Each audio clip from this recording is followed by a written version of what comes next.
Measure for Measure by William Shakespeare.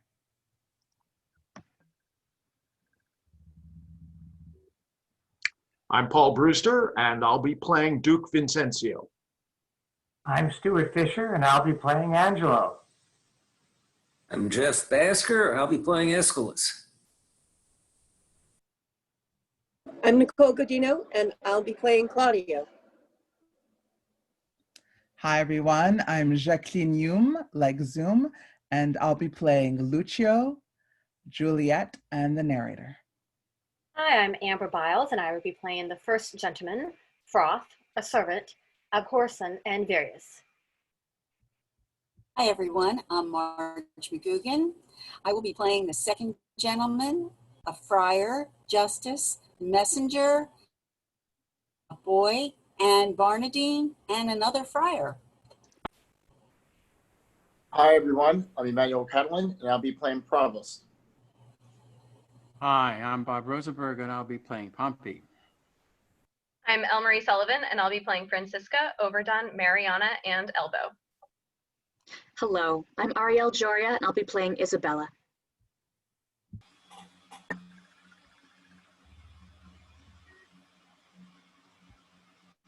An apartment in the Duke's palace. Escalus. My lord. Of government the properties do unfold would seem in me to affect speech and discourse. Since I am put to know your own science exceeds in that the lists of all advice my strength can give you. And no more remains, but to the sufficiency as your worth is able, and let them work. The nature of our people, our city's institutions, and the terms for common justice, you are as pregnant in as art and practice have reached any that we remember. Well, this is our commission, from which we would not have you warp. Call hither, I say, bid come before us, Angelo.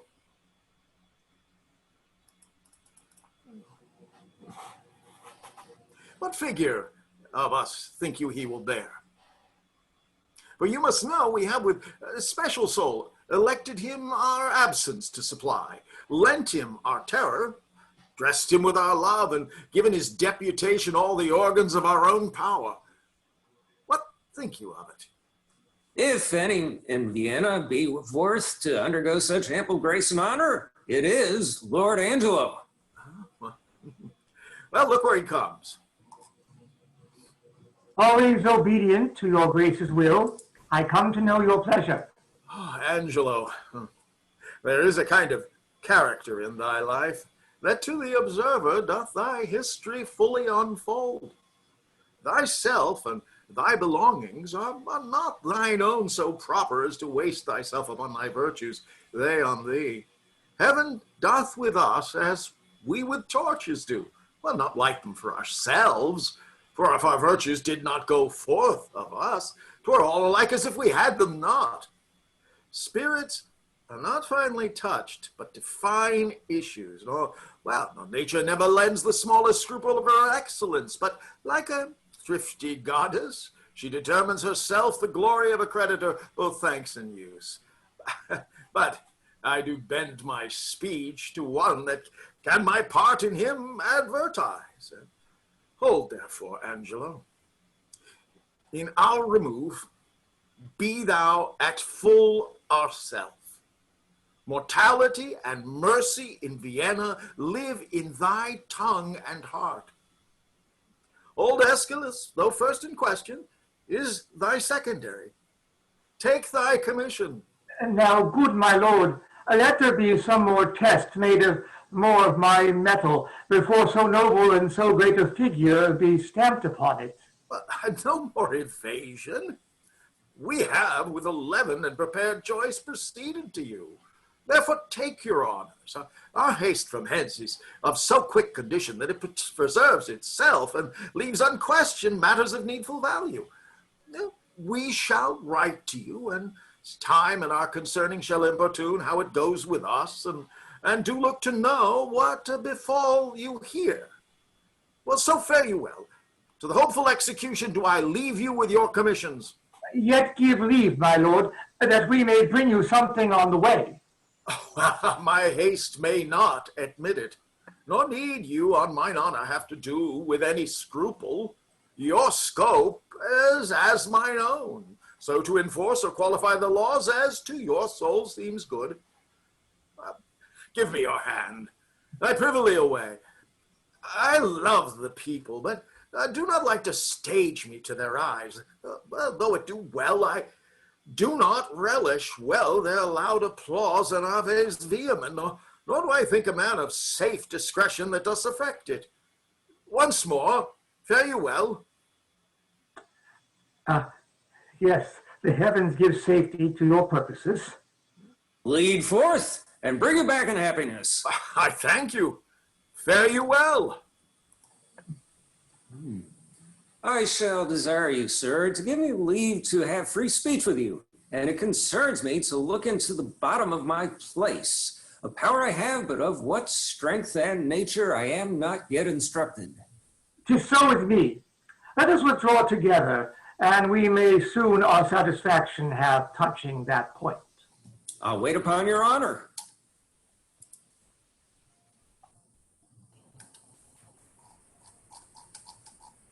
A street. If the Duke with the other dukes come not to composition with the King of Hungary, why then all the dukes fall upon the king. Heaven grant us its peace, but not the King of Hungary's. Amen. Thou concludest like the sanctimonious pirate that went to sea with the 10 commandments, but scraped one out of the table. Thou shalt not steal. Aye, that he raised. Why, 'twas a commandment to command the captain and all the rest from their functions. They put forth to steal. There's not a soldier of us all that in the thanksgiving before meat do relish the partisan well that prays for peace. I never heard any soldier dislike it. I believe thee, for I think thou never wast where grace was said. No, a dozen times at least. What, in meter? In any proportion or in any language. I think, or in any religion. Why not? Grace is grace, despite of all controversy. As for example, thou thyself art a wicked villain, despite of all grace. Well, there went but a pair of shares between us. I grant, as there may be between the lists and the velvet. Thou art the list. And thou the velvet. Thou art good velvet. Thou art a 3-piled piece, I warrant thee. I had as lief be a list of an English kersey as be piled, as thou art piled, for a French velvet. Do I speak feelingly now? I think thou dost, and indeed with most painful feeling of thy speech. I will, out of thine own confession, learn to begin thy health, but whilst I live, forget to drink after thee. I think I have done myself wrong, have I not? Yes, thou hast, whether thou art tainted or free. Behold, behold, where Madam Mitigation comes. I have purchased as many diseases under her roof as come to... To what, I pray? Judge. Oh, to $3,000 a year. Aye, and more. A French crown more. Thou art always figuring diseases in me, but thou art full of error. I am sound. Nay, not as one would say, healthy, but so sound as things that are hollow.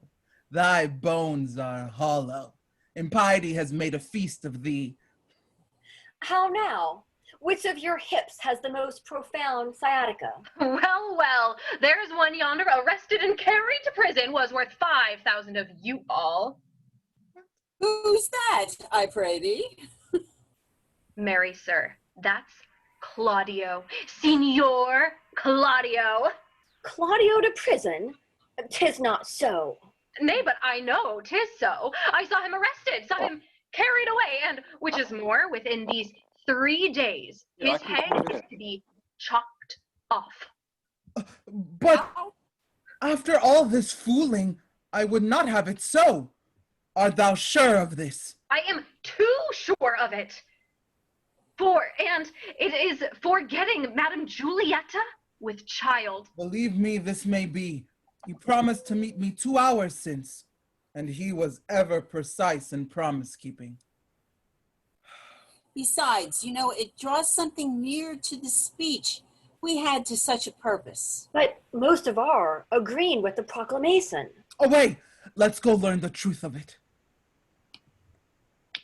Thus, what with the war, what with the sweat, what with the gallows, and what with the poverty, I am custom shrunk. How now? What's the news with you? Yonder man is carried to prison. Well, what has he done? A woman. But what is his offense? Groping for trouts in a peculiar river. What, is there a maid with child by him? No, but there's a woman with maid by him. You have not heard of the proclamation, have you? What proclamation, man? All houses in the suburbs of Vienna must be plucked down. And what shall become of those in the city? They shall stand for seed. They had gone down too, but that a wise burgher put in for them. But shall all our houses of resort in the suburbs be pulled down? To the ground, mistress. Why, here's a change indeed in the Commonwealth. What shall become of me? Come, fear you not. Good counselors lack no clients. Though you change your place, you need not change your trade. I'll be your tapster still. Courage, there will be pity taken on you. You that have worn your eyes almost out of the service, you will be considered. What's to do here, Thomas Tapster? Let's withdraw. Here comes Signor Claudio, led by the Provost to prison. And there's Madame Juliet.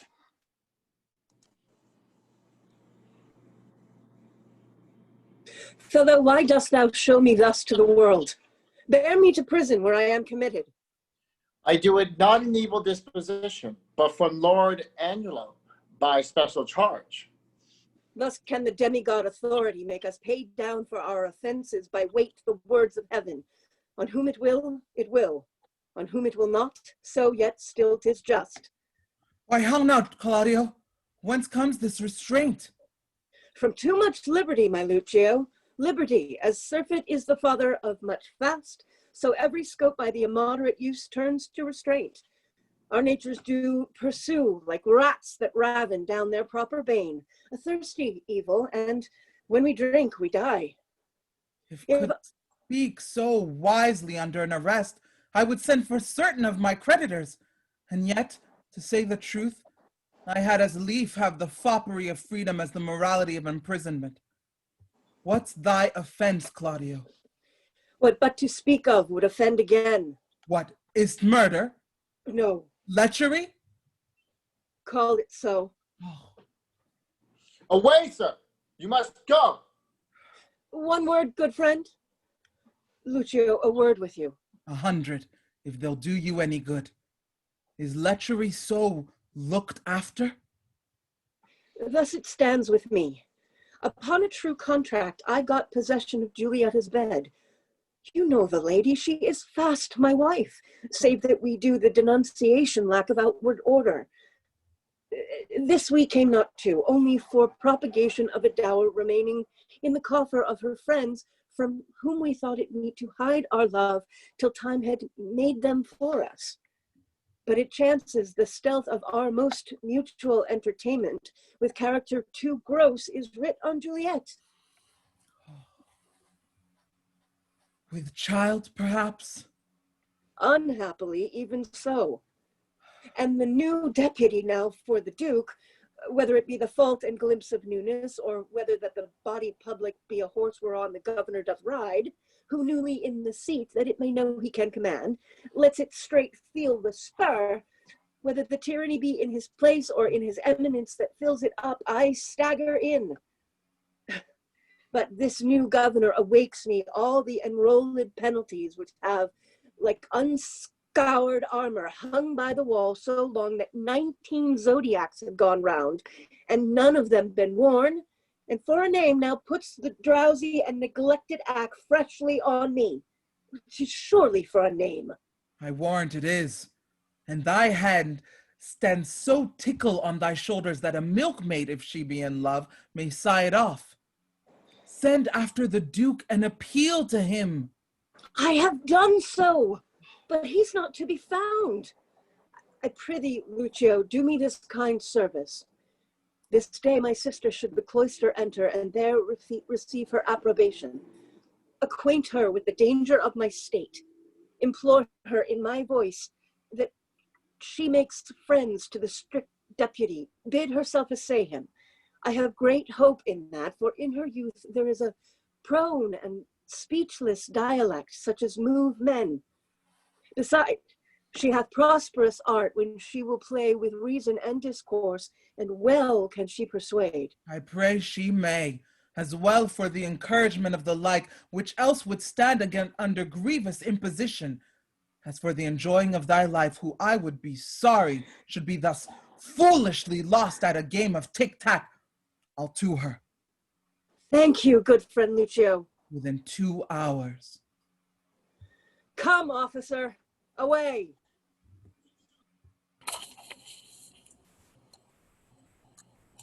A monastery.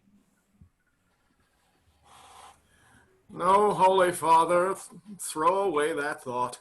Believe not that the dribbling act of love can pierce a complete bosom. Why I desire thee to give me secret harbor hath a purpose more grave and wrinkled than the aims and ends of burning youth. May your grace speak of it.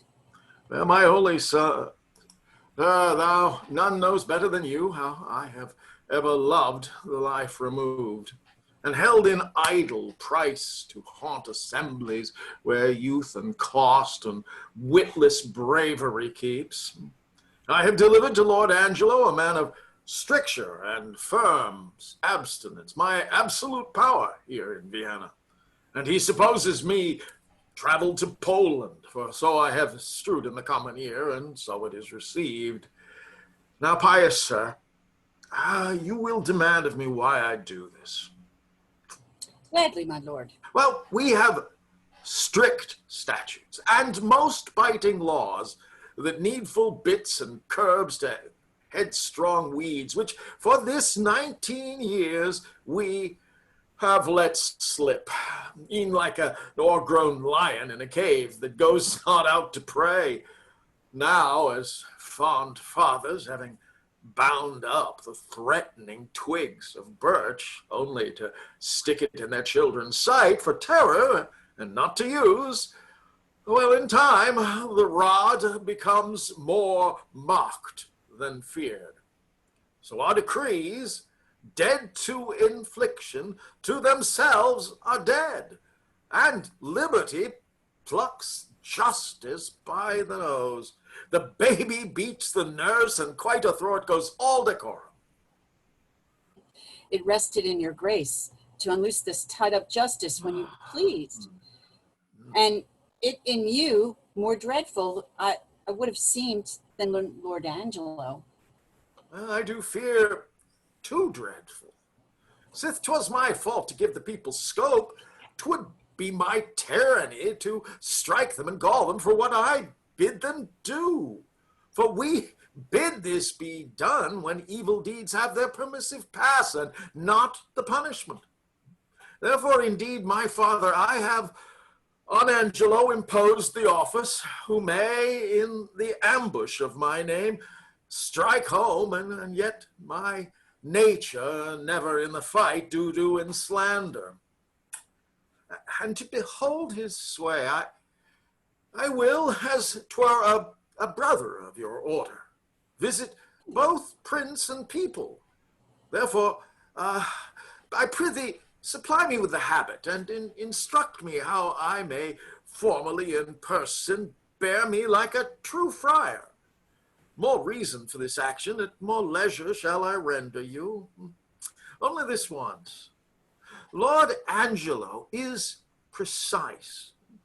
He stands at a guard with envy, scarce confesses that his blood flows, or that his appetite is more to bread than stone. Hence, we shall see, if power change purpose, what our seamers be.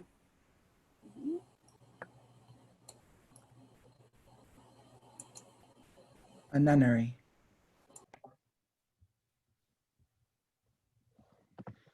And have you nuns no farther privileges? Are not these enough?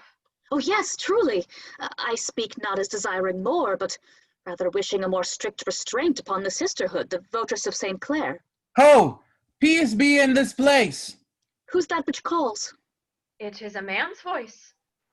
Gentle Isabella, turn you the key and know his business of him. You may, I may not. You are yet unsworn. When you have vowed, you must not speak with men, but in the presence of the prioress. Then, if you speak, you must not show your face. Or, if you show your face, you must not speak. He calls again. I pray you, answer him. Peace and prosperity, who is that calls? Hail, virgin if you be, as those cheek roses proclaim you are no less. Can you so stead me as bring me to the sight of Isabella, a novice of this place and the fair sister to her unhappy brother Claudio? Why her unhappy brother? Let me ask the rather, for I now must make you know I am that Isabella and his sister. Gentle and fair, your brother kindly greets you, not to be wary with you. He's in prison. Oh, woe me, for what? For that which, if myself might be his judge, he should receive his punishment in thanks. He hath got his friend with child. Oh, sir, make me not your story. It is true. I would not, though 'tis my familiar sin with maids to seem the lapwing and to jest, tongue far from heart, play with all virgins so. I hold you as a thing enskied and sainted by your renouncement, an immortal spirit, and to be talked with in sincerity as with a saint. You do blaspheme the good in mocking me. Do not believe it. Fewness and truth, 'tis thus. Your brother and his lover have embraced, as those that feed grow full, as blossoming time that from the seedness the bare fallow brings to teeming foison, even so her plenteous womb expresseth his full tilth and husbandry. Someone with child by him. My cousin Juliet. Is she your cousin? Adoptedly, as schoolmaids change their names, by vein through apt affection. She it is. Oh, let him marry her. This is the point. The Duke is strangely gone from hence, bore many gentlemen, myself being one, in hand in hope of action. But we do learn by those that know the very nerves of state his givings out were of an infinite distance from his true meant design. Upon his place, and with full line of his authority, governs Lord Angelo, a man whose blood is very snow broth, one who never feels the wanton stings and motions of the sense, but doth rebate and blunt his natural edge with profits of the mind, study and fast. He, to give fear to use and liberty, which have for long run by the hideous law, as mice by lions, hath picked out an act, under whose heavy sense your brother's life falls into forfeit. He arrests him on it, and follows close the rigor of the statute, to make him an example. All hope is gone, unless you have the grace by your fair prayer to soften Angelo. And that's my pith of business twixt you and your poor brother. Doth he so seek his life? Hath censured him already, and as I hear, the provost hath a warrant for his execution. Alas! What poor abilities in me to do him good? Assay the power you have. My power? Alas, I doubt. Our doubts are traitors, and make us lose the good we oft might win by fearing to attempt. Go to Lord Angelo, and let him learn to know when maidens sue, men give like gods, but when they weep and kneel, all their petitions are as freely theirs as they themselves would owe them. I'll see what I can do. But speedily. I will about it straight. No longer stay, but give the mother notice of my affair. I humbly thank you. Commend me to my brother. Soon at night I'll send him certain word of my success. I take my leave of you. Good sir, adieu.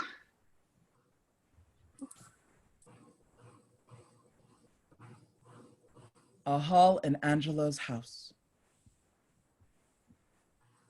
We must not make a scarecrow of the law, setting it up to fear the birds of prey, and let it keep one shape till custom make it their perch and not their terror.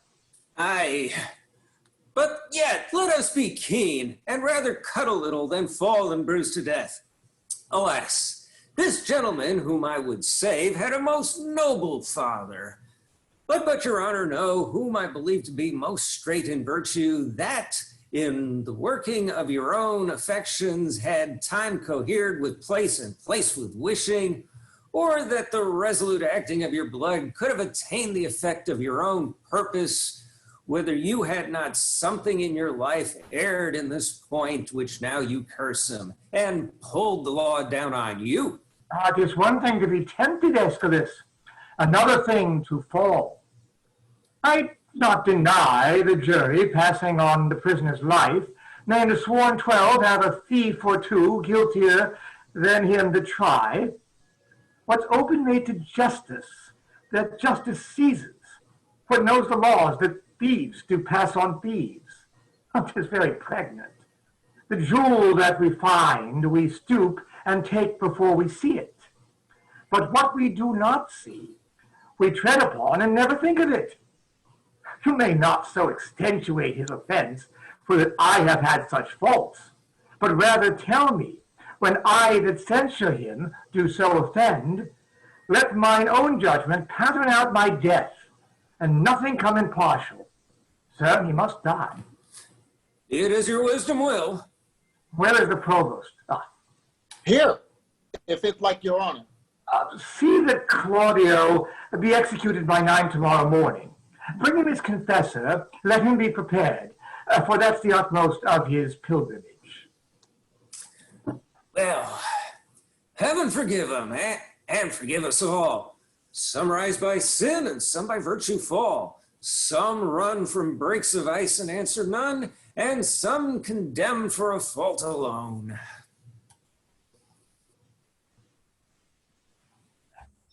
Come, bring them away. If these be good people in a commonwealth that do nothing but use their abuses in common houses, I know no law. Bring them away. How now, sir? What's your name, and what's the matter? If it please your honor, I am the poor duke's constable, and my name is Elbow. I do lean upon justice, sir, and do bring in here before your good honor 2 notorious benefactors. Benefactors? Well, what benefactors are they? Are they not malefactors?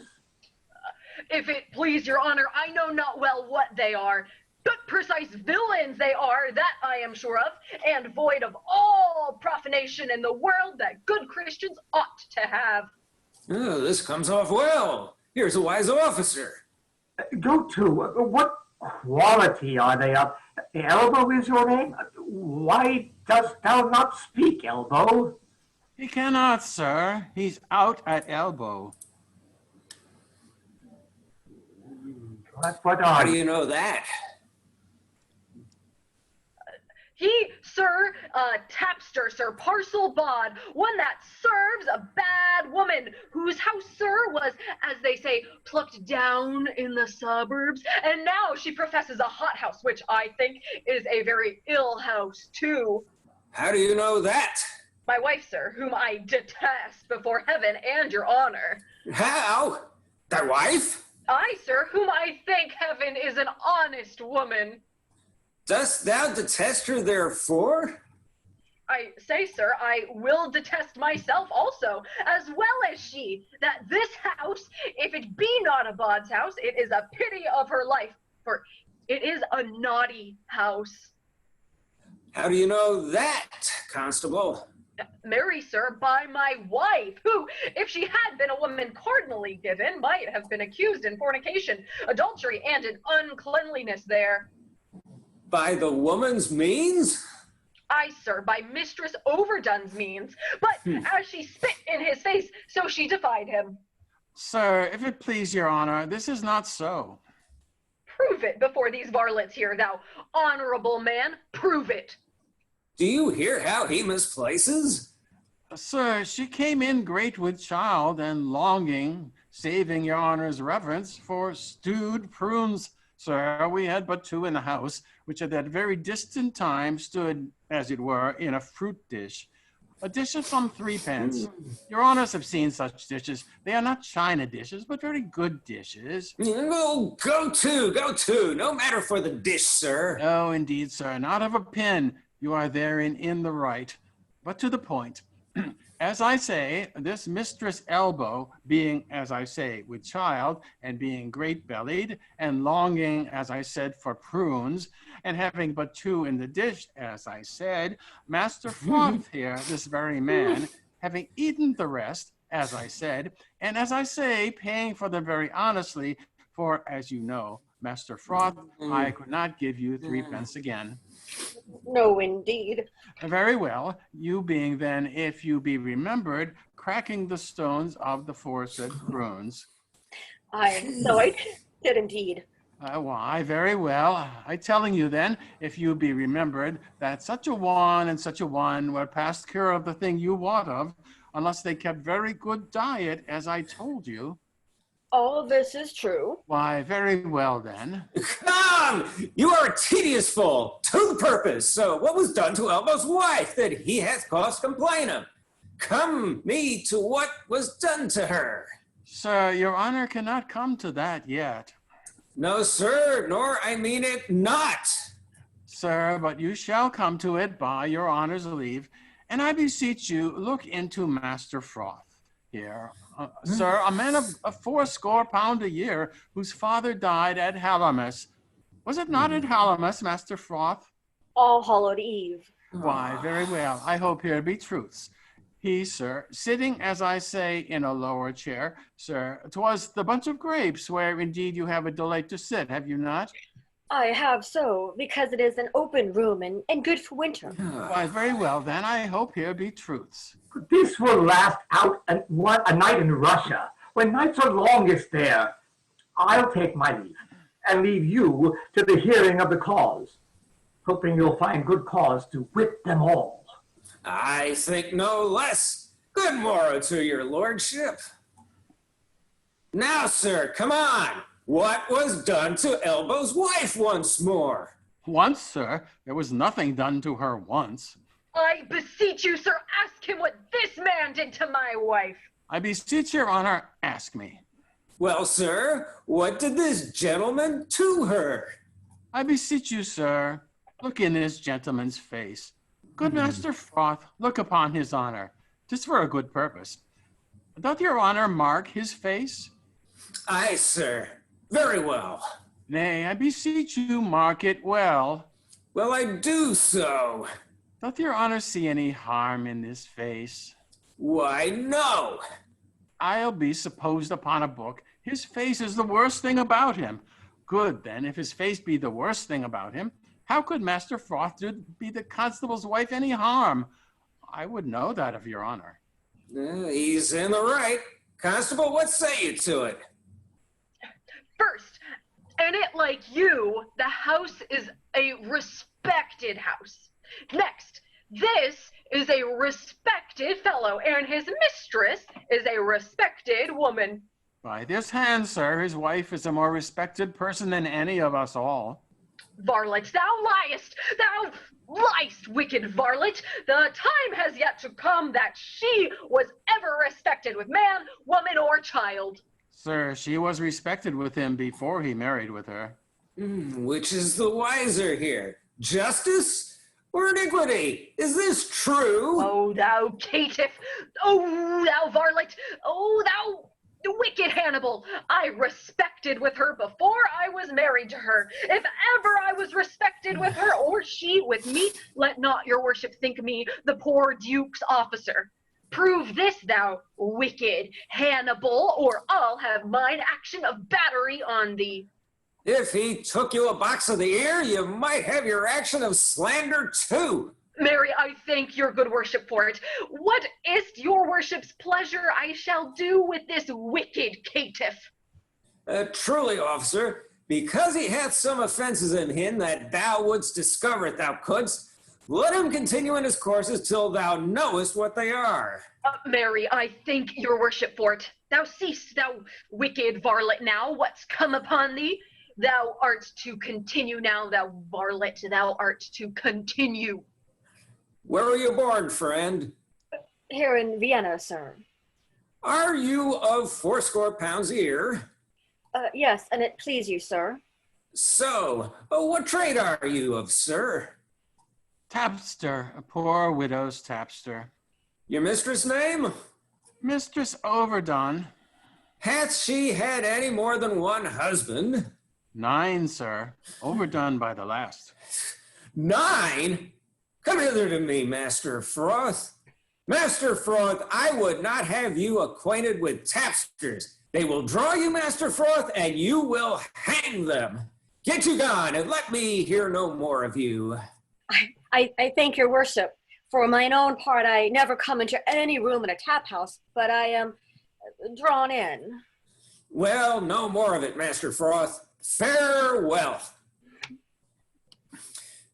Come you hither to me, Master Tapster. What's your name, Master Tapster? Pompey. What else? Bum, sir. Truth. And your bum is the greatest thing about you, so that in the beastliest sense, you are Pompey the Great. Pompey, you are partly a bawd, Pompey. Howsoever you color it in being a tapster, are you not? Come, tell me true. It shall be the better for you. Truly, sir, I am a poor fellow that would live. How would you live, Pompey? By being a bawd?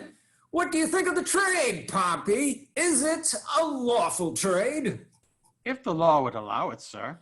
But the law will not allow it, Pompey, nor shall it not be allowed in Vienna. Does your worship mean to geld and splay all the youth of the city?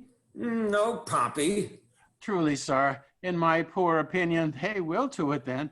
If your worship will take order for the drabs and the knaves, you need not to fear the bawds. There are pretty orders beginning, I can tell you. It is but heading and hanging. If you head and hang all that offend that way, but for 10 years together, you'll be glad to give out a commission for more heads. If this law hold in Vienna 10 year, I'll rent the fairest house in it after 3 pence a bay. If you live to see this come to pass, say Pompey told you so. Well, thank you, good Pompey. And in requital of your prophecy, hark you. I advise you, let me not find you before me again upon any complaint whatsoever. No, not for dwelling where you do. If I do, Pompey, I shall beat you to your tent and prove a shrewd Caesar to you in plain dealing. Pompey, I shall have you whipped. So for this time, Pompey, fare you well. I thank your worship for your good counsel, but I shall follow it as the flesh and fortune shall better determine. Whip me? No, no, let Carmen whip his jade. The valiant heart is not whipped out of his trade. Come hither to me, Master Elbow. Come hither, Master Constable. How long have you been in this place of constable? 7 years and a half, sir. I thought by your readiness in the office you had continued in it some time. You say 7 years together? And a half, sir. Alas, it hath been great pains to you. They do you wrong to put you so oft upon it. Are there not men in your ward sufficient to serve it? Faith, sir, few of any wit in such matters. As they are chosen, they are glad to choose me for them. I do it for some piece of money and go through with all. Oh, look you, bring me in the names of some 6 or 7, the most sufficient of your parish. To your worship's house, sir? To my house. Fare you well. What's the o'clock, think you? 11, sir. I pray you home to dinner with me.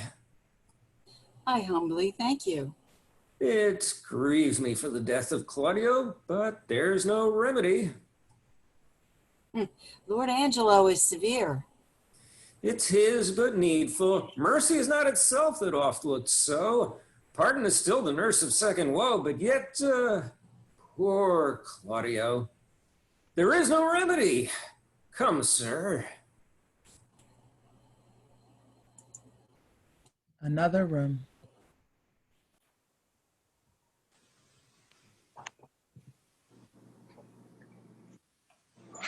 He's hearing of a cause. He will come straight. I'll tell him of you.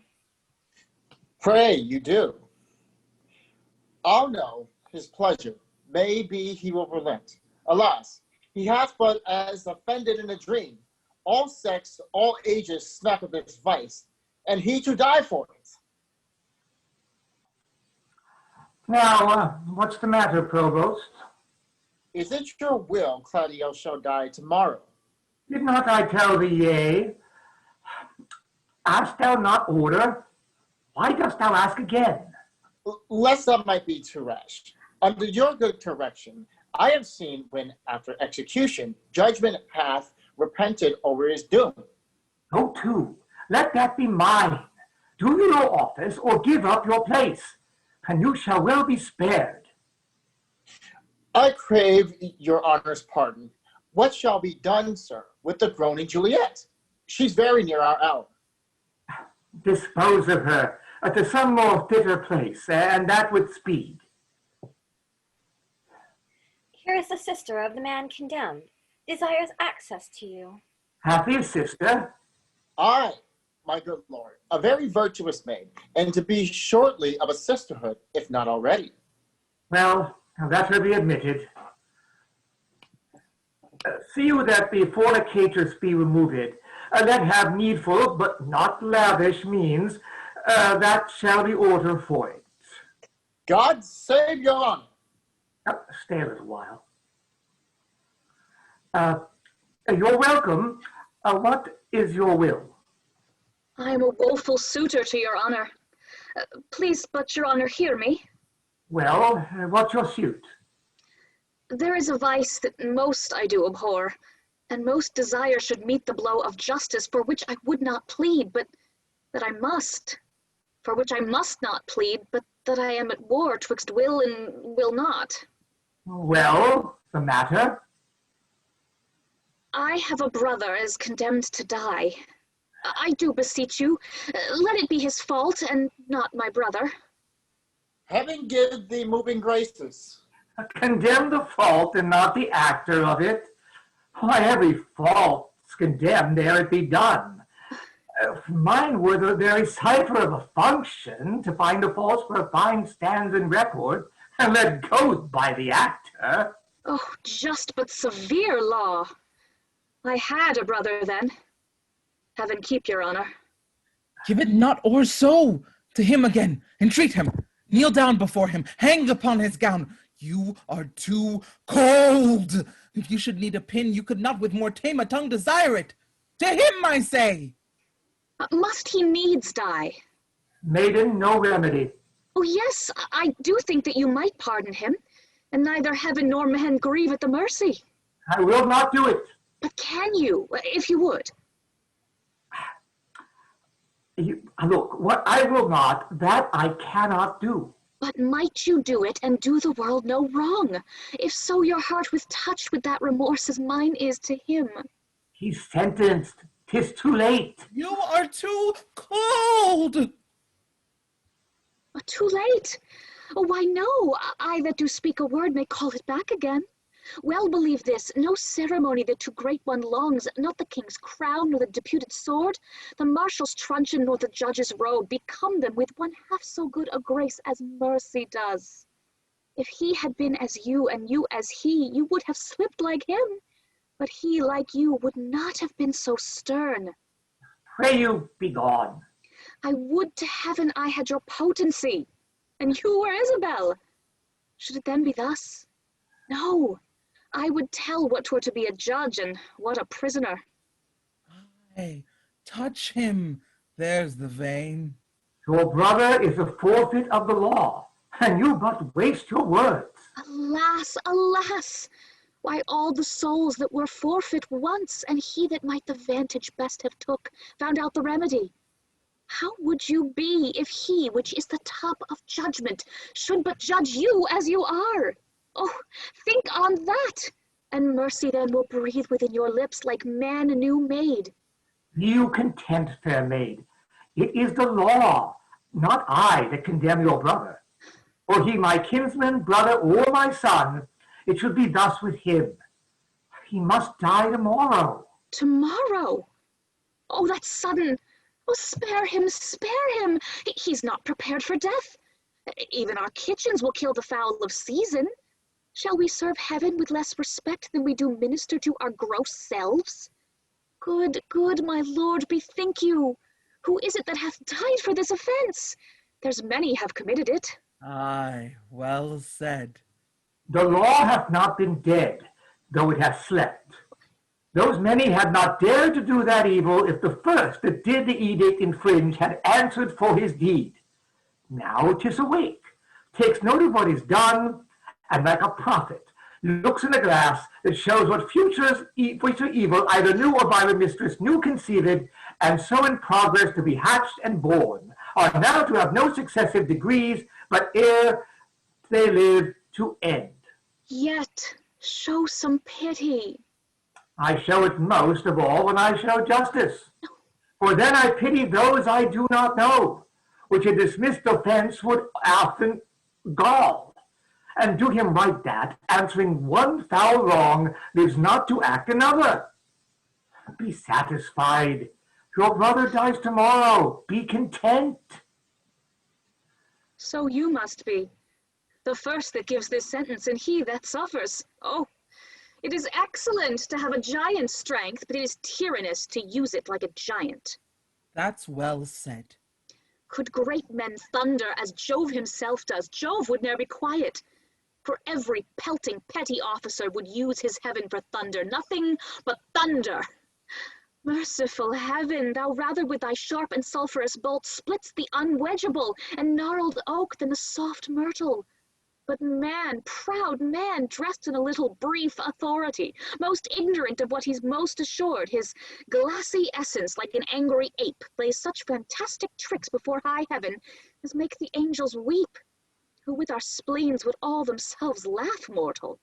Oh, to him, wench! He will relent. He's coming, I perceive it. Pray heaven she win him. We cannot weigh our brother with ourself. Great men may jest with saints, 'tis wit in them, but in the less foul profanation, thou art in the right. Thou art in the right, girl, more that. That is the captain's but a choleric word, which in the soldier's flat blasphemy. Art advised of that? More on it. Why do you put these sayings upon me? Because authority, though it err like others, hath yet a kind of medicine in itself that skins the vice of the top. Go to your bosom, knock there and ask your heart what it doth know, that like my brother's fault, if it confess a natural guiltiness such as is his, let it not sound a thought upon your tongue against my brother's life. She speaks, and 'tis such sense that my sense breeds with it. Fare you well. Oh, gentle my lord, turn back. I will bethink me. Come again tomorrow. Hark, how I'll bribe you, good my lord, turn back. How? Bribe me? Aye, with such gifts that heaven will share with you. You had marred all else. Not with fond shekels of the tested gold, or stones whose rates are either rich or poor, as fancy values them, but with true prayers that shall be up at heaven and enter there ere sunrise. Prayers from preserved souls, from fasting maids whose mind are dedicate to nothing temporal.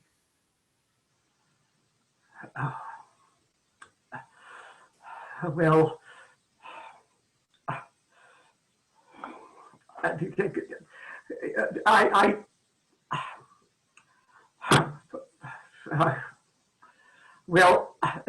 come to me tomorrow.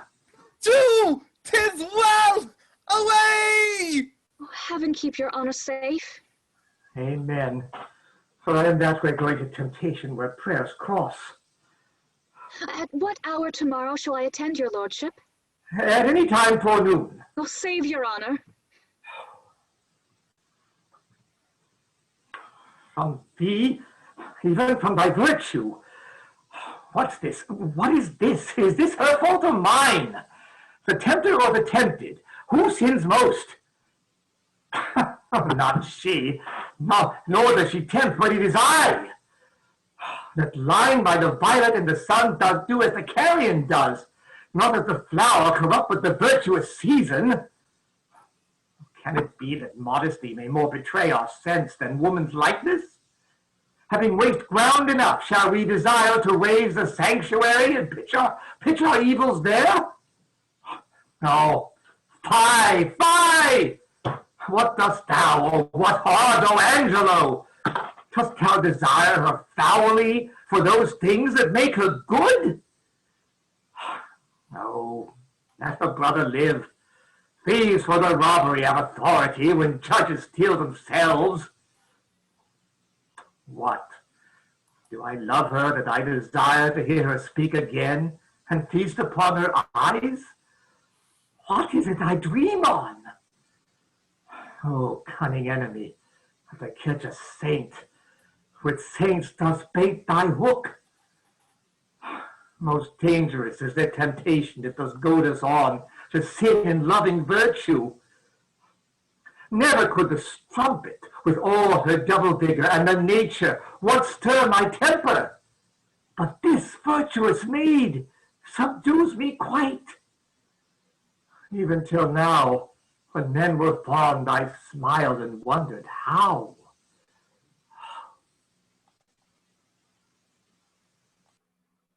A room in a prison.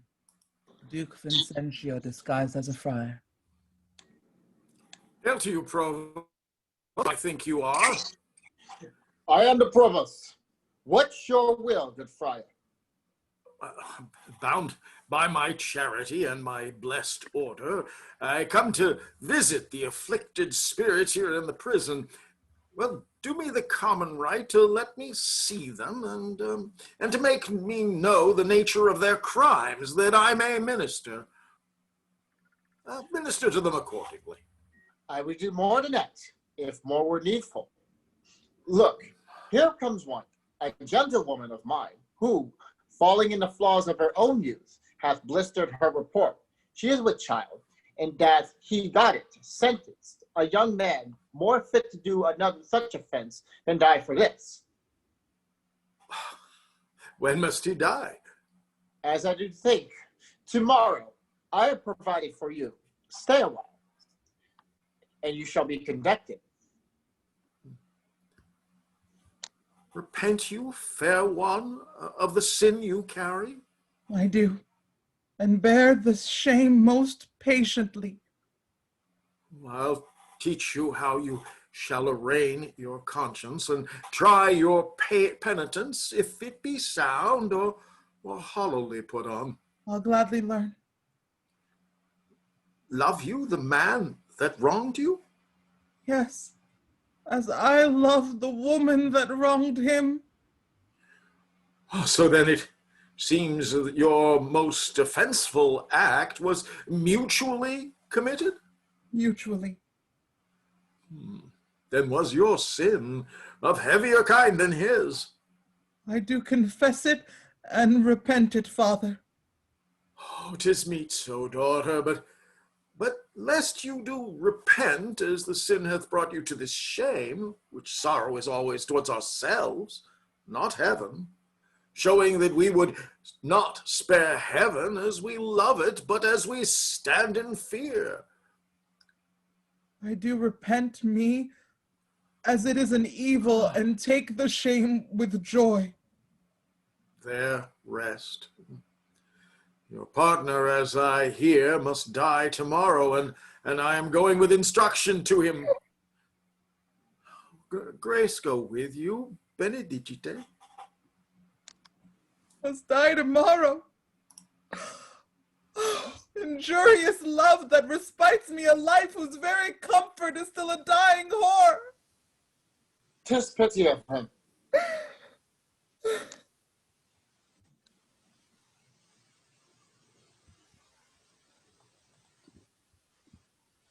A room in Angelo's house.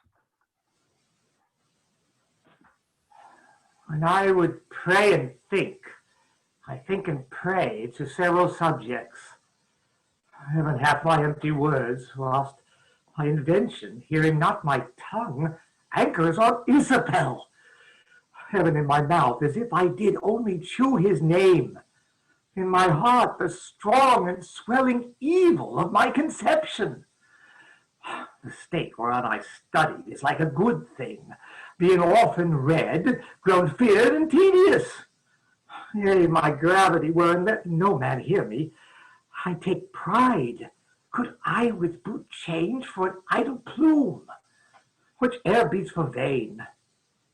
O place, O form, how often dost thou with thy case thy habit, wrench all from fools and tie the wiser souls to thy false seeming? Blood, thou art blood. That's right, good angel on the devil's horn. 'Tis not the devil's crest. How now, who's there? When Isabel, a sister, desires access to you. Teach her the way. Oh, heavens, why does my blood thus muster to my heart, making both it unable for itself and dispossessing all my other parts of necessary fitness? So play the foolish throngs with one that swoons, come all to help him, and so stop the air by which he shall revive. And even so, the general, subject to a well-wished king, quit their own part, and in obsequious fondness crowd to his presence, where their untaught love must needs appear offense. How now, fair maid? I am come to know your pleasure. That you might know would much better please me than you to demand what 'tis. Your brother cannot live. Even so, heaven keep your honor. Yet he may live a while, and it may be as long as you or I. Yet he must die. Under your sentence? Yea. When, I beseech you? That in his reprieve, longer or shorter, he may be so fitted, that his soul sicken not. Oh, fie, these filthy vices. It were as good to pardon him that has from nature stolen. A man already made is to remit their saucy sweetness, that to coin heaven and stamps it off forbid. 'Tis all as easy falsely to take away a life, true made, as to put metal in restrained means to make a false one. 'Tis set down so in heaven, but not in earth. Say you so? Say you so. Then I shall pose you quickly. Which had you rather, that the most just law now took your brother's life, or to redeem him? Give your body to such sweet uncleanness as she that he has stained. Oh, sir, believe this. I had rather give my body than my soul. I talk not of your soul, or our compelled sins stand more for number than for account. How say you? Nay, I'll not warrant that, for I can speak against the thing I say. Answer to this. I now, the voice of the recorded law, pronounce a sentence on your brother's life. Might there not be a charity and sin to save this brother's life? Please you to do it, I'll take it as a peril to my soul. It is no sin at all, but charity. Please you to do it at peril of your soul, or equal poise of sin and charity? That I do beg his life, if it be sin, heaven let me bear it. You granting of my suit, if that be sin, I'll make it my morn prayer, to have it added to the faults of mine, and nothing of your answer. Nay, but hear me. Your sense pursues not mine. Either you are ignorant or seem so craftily, and that's not good. Let me be ignorant and in nothing good, but graciously to know I am no better. Thus wisdom wishes to appear most bright when it doth tax itself, as these black masks proclaiming in she of beauty 10 times louder than beauty could displayed. But mark me, to be received plain, I'll speak more gross. Your brother is to die. So?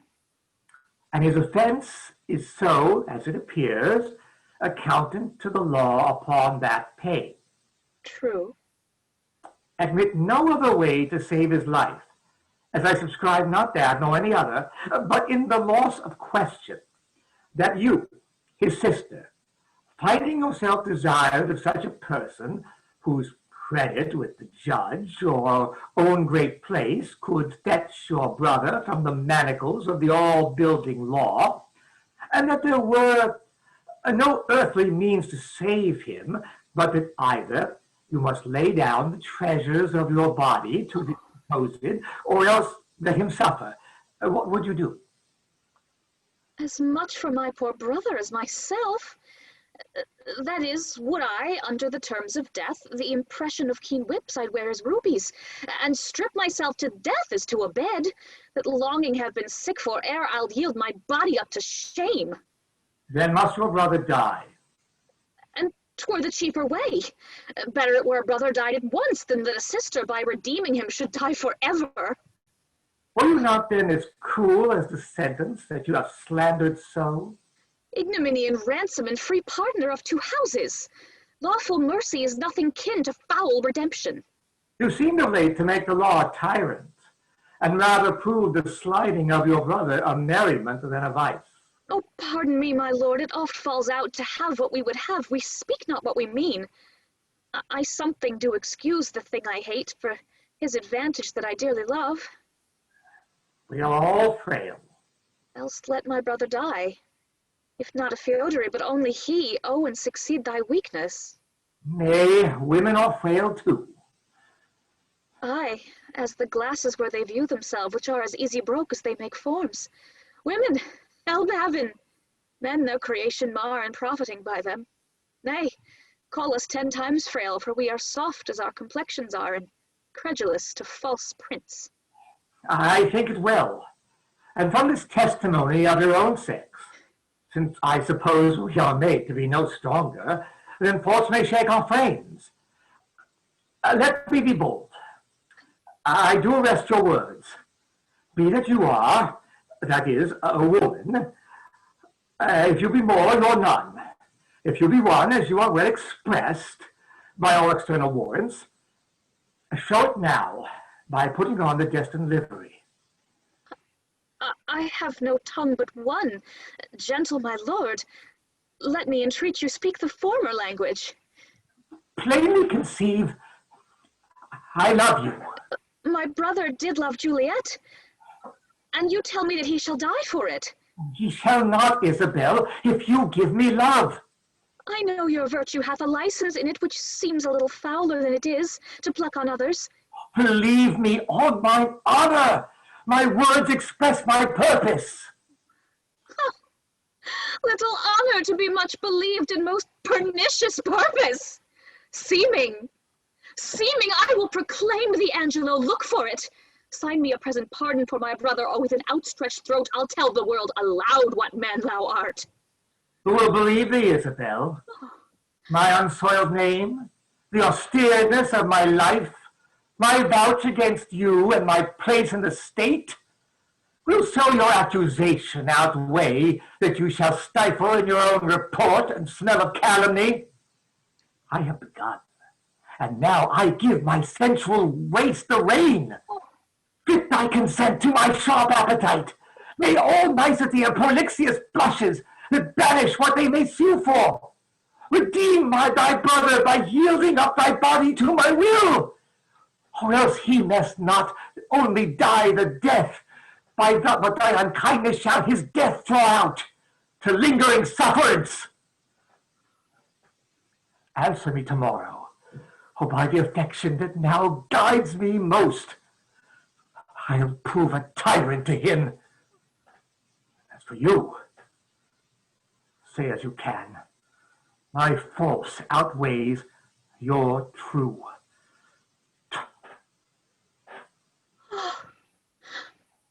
To whom should I complain? Did I tell this, who would believe me? Oh, perilous mouths that bear in them one and the selfsame tongue, either of condemnation or a proof, bidding the law make curtsy to their will, hooking both right and wrong to the appetite to follow as it draws. I'll to my brother, though he hath fallen by prompture of the blood, yet Hath he in him such a mind of honor that had he 20 heads to tender down on 20 blocks, he'd yield them up before his sister should her body stoop to such abhorred pollution? Oh, then Isabel live chaste, and brother die. Oh, more than our brother is our chastity. I'll tell him yet of Angelo's request and fit his mind to death for his soul's rest.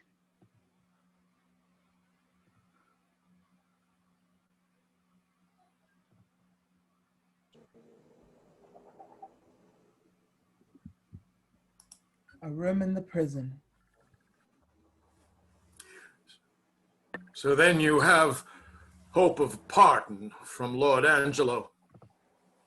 The miserable have no other medicine, but only hope. I hope to live and am prepared to die. Be absolute for death. Either death or life shall thereby be the sweeter. Well, reason thus with life.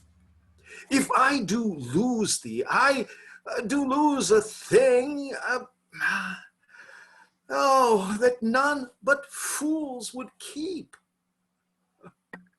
A breath thou art, servile to all the skyey influences that dost this habitation where thou keepst hourly afflict. Merely thou art death's fool. For him thou laborest by the flight to shun, and yet runs towards him still. And thou art not noble, for all the accommodations that thou bearest are nursed by baseness. Well, thou art by no means valiant. Oh, for thou dost fear the soft and tender fork of a poor worm. The best of rest is sleep, and that thou oft provokest, yet grossly fears thy death, which is no more. Thou art not thyself, for thou exists on many thousands grains that issue out of dust. Happy thou art not. Oh, for that what thou hast not, still thou strivest to get, and what thou hast, forgettest. Well, thou art not certain, for thy complexion shifts to strange effects after the moon. If thou art rich, thou art poor, for like an ass whose back with ingots bows, thou bearest thy heavy riches but a journey, and death unloads thee. Oh, friends thou hast none, for thine own bowels, which do call thee sire, the mere effusion of thy proper loins, do curse the gout, Serpigo, and the room for ending thee no sooner. Oh, thou hast not youth nor age, but as it were an after dinner's sleep. Oh, dreaming on both, for all thy blessed youth becomes as aged, and doth beg the arms of palsied eld, and when thou art old and rich, thou hast neither heat, affection, limb, nor beauty to make thy riches pleasant. What's yet in this that bears the name of life?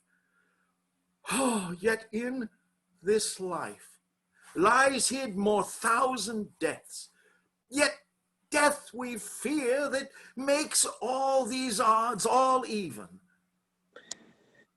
I humbly thank you. To sue to live, I find I seek to die, and seeking death, find life. Let it come on. What ho! Peace here, grace and good company. Who's there? Come in. The wish deserves a welcome. Well, dear sir, ere long I'll visit you again. Most holy sir, I thank you. My business is a word or two with Claudio. And very welcome. Look, Signor, here's your sister. Provost, a word with you. As many as you please. Bring me near to hear them speak, where I may be concealed. Now, sister, what's the comfort? Why, as all comforts are, most good indeed. Lord Angelo, having affairs to heaven, intends you for his swift ambassador, while you shall be in everlasting leisure. Therefore your best appointment make with speed. Tomorrow you set on. Is there no remedy? None but such remedy as to save a head, to cleave a heart in twain. But is there any? Yes, brother, you may live. There is a devilish mercy in the judge, if you'll implore it, that will free your life, but fetter you till death. A perpetual durance? Aye, just perpetual durance, a restraint, though all the world's vastity you had to a determined scope. But in what nature? In such a one as you consenting to it, would bark your honor from that trunk you bear and leave you naked. Let me know the point. Oh, I do fear thee, Claudio, and I quake, lest thou a feverous life should entertain in 6 or 7 winters more respect than a perpetual honor. Darest thou die? The sense of death is most in apprehension, and the poor beetle that we tread upon in corporal sufferance finds a pang as great as when a giant dies. Why give you me this shame? Think you I can a resolution fetch from flowery tenderness?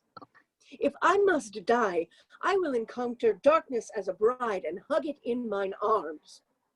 There spake my brother. There's my father's grave did utter forth a voice. Yes, thou must die. Thou art too noble to conserve a life in base appliances. This outward sainted deputy, whose settled visage and deliberate word nips youth in the head and follies, that the mew is falcon doth the fowl, is yet a devil. His filth within being cast, he would appear a pond as deep as hell, the frenzy Angelo. Oh, 'tis the cunning livery of hell, the damnous body to invest in cover and frenzied guards. Dost thou think, Claudio, if I would yield him my virginity, thou mightst be freed? Ah, heavens, it cannot be. Yes, he would give thee from his rank offense, so to offend him still. This night's the time that I should do what I abhor to name, or else thou diest tomorrow. Thou shalt not do it. Oh, were it but my life, I'd throw it down for your deliverance, as frankly as a pin. Thanks, dear Isabel. Be ready, Claudio, for your death tomorrow. Yes. Has he affections in him that thus can make him bite the law by the nose when he would force it? Sure, it is no sin. Or of the deadly 7, it's the least. Which is the least? If it were damnable, he being so wise, why would he for the momentary trick be perturbably fined? Oh, Isabel. What says my brother? Death is a fearful thing. And shamed life a hateful.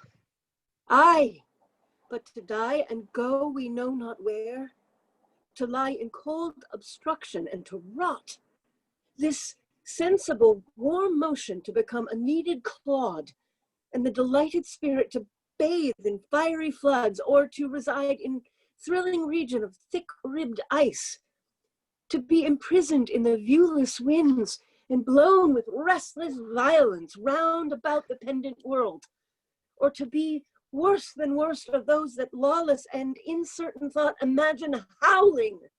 It is too horrible.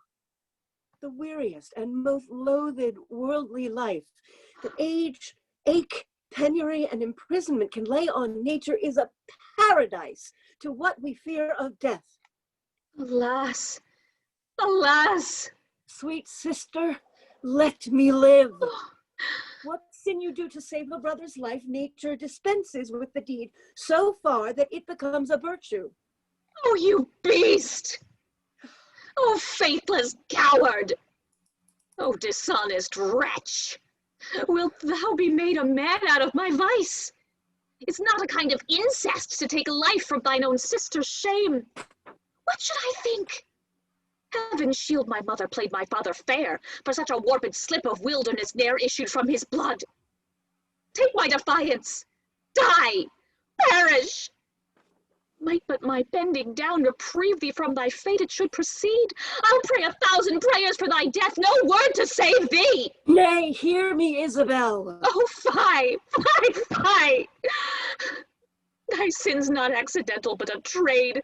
Mercy to thee would prove itself a bawd. 'Tis best thou diest quickly. Oh, hear me, Isabel. Vouchsafe a word, young sister, but one word. What is your will? Might you dispense with your leisure? I would by and by have some speech with you. Well, the satisfaction I would require is likewise your own benefit. I have no superfluous leisure. My state must be stolen out of other affairs, but I will attend you a while. Son, I have overheard what hath passed between you and your sister. Angelo had never the purpose to corrupt her. Oh, only he hath made an essay of her virtue to practice his judgment with the disposition of natures. She, having the truth of honor in her, hath made him that gracious denial which he is most glad to receive. I am confessor to Angelo, and I know this to be true. Therefore, prepare yourself to death. Do not satisfy your resolution with hopes that are fallible. Tomorrow you must die. Go to your knees and make ready. Let me ask my sister pardon. I'm so out of love with life that I will sue to be rid of it. I'll hold you there. Farewell. Provost, a word with you. What is your will, Father? Well, that now you are come, you will be gone. Leave me a while with the maid. Oh, my mind promises with my habit, no loss shall touch her by my company. In good time. Oh. The hand that hath made you fair hath made you good. The goodness that is cheap in beauty makes beauty brief in goodness, but grace, being the soul of your complexion, shall keep the body of it ever fair. The assault that Angelo hath made of you, fortune hath conveyed to my understanding, and but the frailty hath examples for his falling. I should wonder at Angelo, how will you content this substitute and to save your brother? I am now going to resolve him. I had rather my brother die by the law than my son should be unlawfully born. But oh, how much is the good Duke deceived in Angelo! If ever he return and I can speak to him, I will open my lips in vain or discover his government. Well, that shall not be much amiss. Yet as the matter now stands, he will avoid your accusation. He made trial of you only. Therefore, fasten your ear on my advisings. To the love I have in doing good, a remedy presents itself. I do make myself believe that you may uprighteously do a poor wronged lady a benefit, a merited benefit. Redeem your brother from the angry law. Do not stain your own gracious purpose, and much please the absent Duke, if peradventure he will ever return to have hearing of this business. Let me hear you speak farther. I have spirit to do anything that appears not foul in the truth of my spirit. Oh, virtue is bold, and goodness never fearful. Have you not heard speak of Mariana, the sister of Frederick, the great soldier who miscarried at sea? I have heard of the lady, and good words went with her name. She should this Angelo have married, was affianced to her by oath, and the nuptial appointed, between which time of the contract and the limit of the solemnity her brother Frederick was wrecked at sea, having in this perished vessel the dowry of his sister. But mark how heavily this befell to the poor gentlewoman. Here she lost a noble, ever most and renowned brother, in his love toward her, ever most kind and natural. With him, the portion and sinew of her fortune, her marriage dowry with both, her corn-billet husband, this well-seeming Angelo. Oh, can this be so? Did Angelo so leave her? Oh, left her in her tears and dried not one of them with his comfort, swallowed his vows whole, pretending in her discoveries of dishonor, in few bestowed on her lamentation, which he yet wears for his sake, and he, a marble to her tears, is washed with them, but relents not. What a merit were it in death to take this poor maid from the world! What corruption in this life that it will let this man live! But how out of this can she avail? That is a rupture that you may easily heal. And the cure of it not only saves your brother, but keeps you from dishonor in doing it. Oh, show me how, good father. Oh, the forenamed maid hath yet in her the continuance of her first affection. His unjust kindness that in all reason should have quenched her love hath, like an impediment in the current, made it more violent and unruly.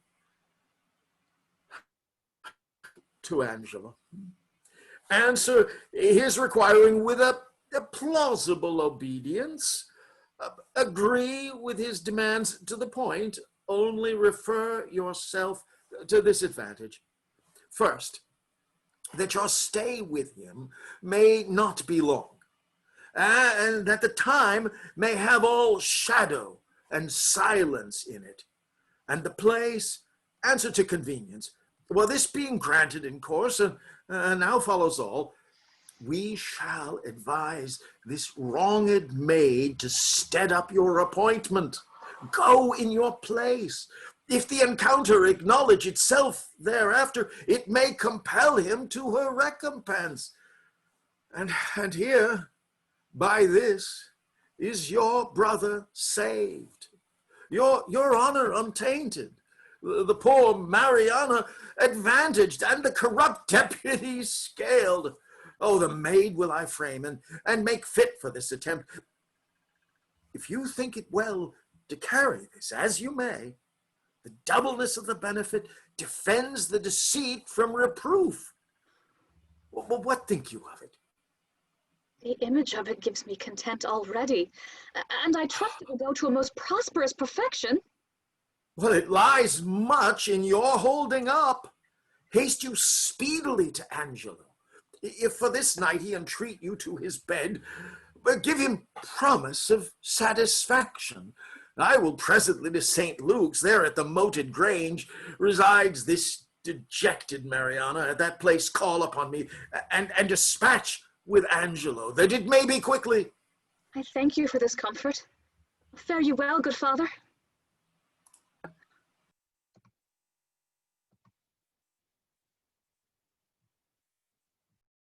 A street before the prison. Nay, if there be no remedy for it, but that you will needs buy and sell men and women like beasts, we shall have all the world drink brown and white bastard.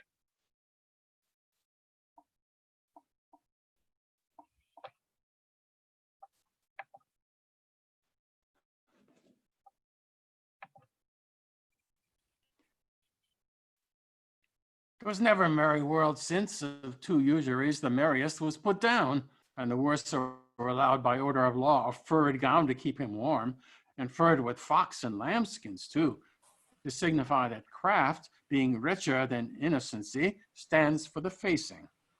Come your way, sir. Bless you, good father friar. And you, good brother father, What offense has this man made you, sir? Marry, sir, he hath offended the law. And, sir, we take him to be a thief too, sir, for we have found upon him, sir, a strange picklock, which we have sent to the deputy. Oh, I said, a bawd, a wicked bawd. Oh, the evil that thou causest to be done, that is thy means to live. Do thou but think what 'tis to cram a maw, or clothe a back from such a filthy vice. Oh, say to thyself, from their abominable and beastly touches, I drink, I eat, I array myself and live. Canst thou believe thy living is a life so stinkingly dependent? Go mend, go mend. Indeed, it does stink in some sort, sir, but yet, sir, I would prove... Nay, if the devil have given 3 proofs for sin, thou wilt prove his. Oh, take him to prison, officer. Correction and instruction must both work ere this rude beast will profit. He must to the deputy, sir. He has given him warning. The deputies cannot abide a whoremaster. If he be a whoremonger and comes before him, he were as good go a mile on his errand. Oh, that we were all as some would seem to be, from our faults as faults, from seeming free. His neck will come to your waist. Accord, sir. I spy comfort. I cry bail. Here's a gentleman and a friend of mine.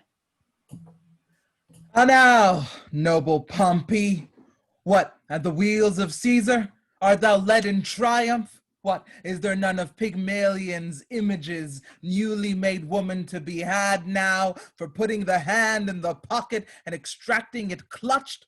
What reply, huh? What sayest thou to this tune, matter, and method? Is not drowned in the last rain, huh? What sayest thou, Trot? Is the world as it was, man? Which is the way? Is it sad in a few words, or how? The trick of it. Still thus and thus, still worse. How doth my dear morsel thy mistress? Pure she still, ha!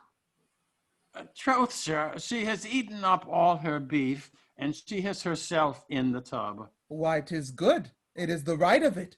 It must be so. Ever your fresh whore and your powdered bod. An unshunned consequence, it must be so. Art going to prison, Pompey? Yes, faith, sir. Why, 'tis not amiss, Pompey. Farewell. Go. Say I sent thee thither. For debt, Pompey, or how? For being a bawd. For being a bawd. Well, then imprison him. If imprisonment be the due of a bawd, why, 'tis his right. Bawd is he doubtless, and of antiquity too, bawd born.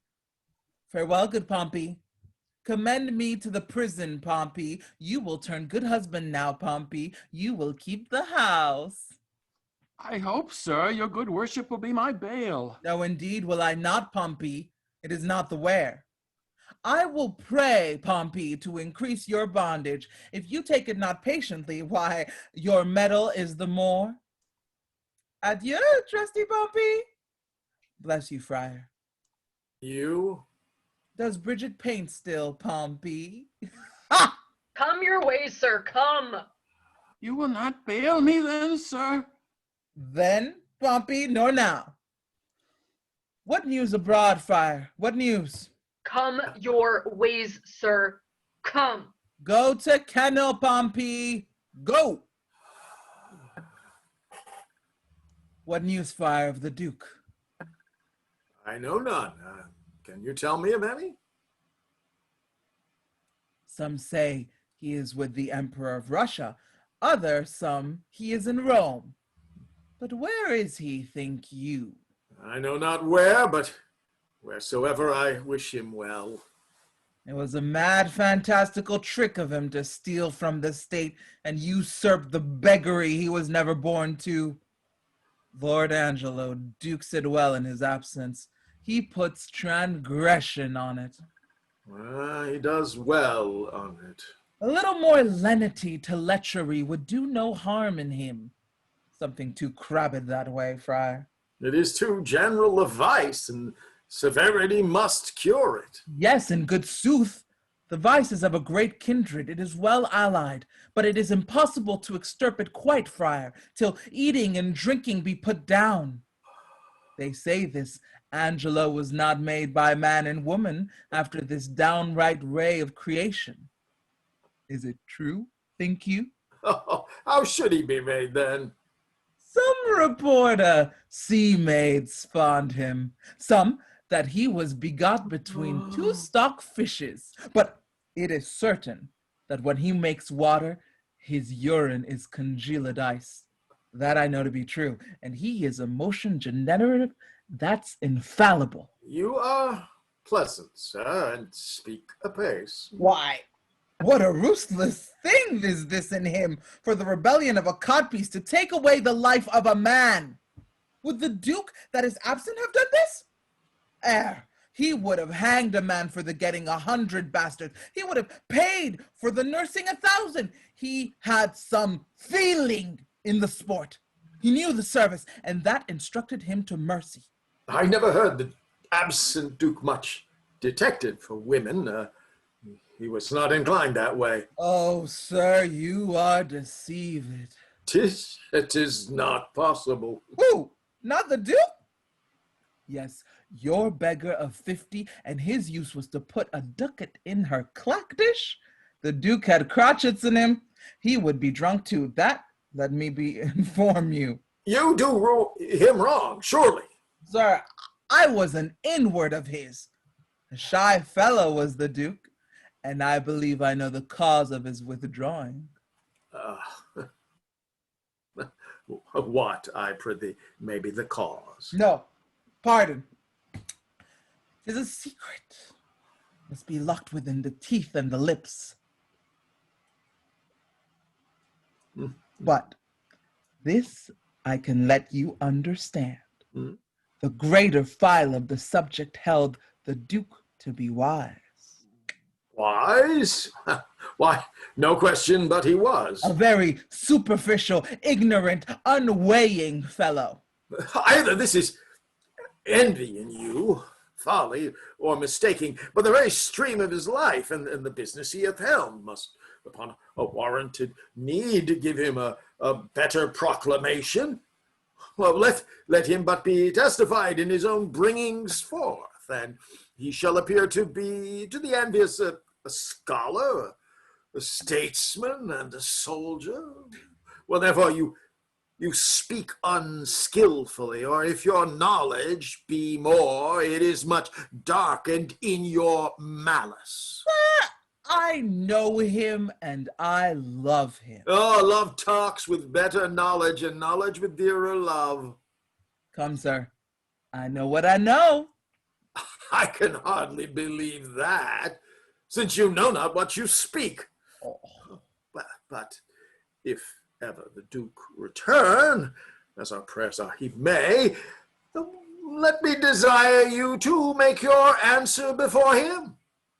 If it be honest you have spoke, and you have courage to maintain it, I am bound to call upon you, and I pray you your name. Sir, my name is Lucio, well known to the Duke. He shall know you better, sir, if I may live to report you. I fear you not. Oh, you hope the Duke will return no more? Huh? Or you imagine me, too unhurtful and opposite. But indeed, I can do you little harm. You'll forswear this again. I'll be hanged first.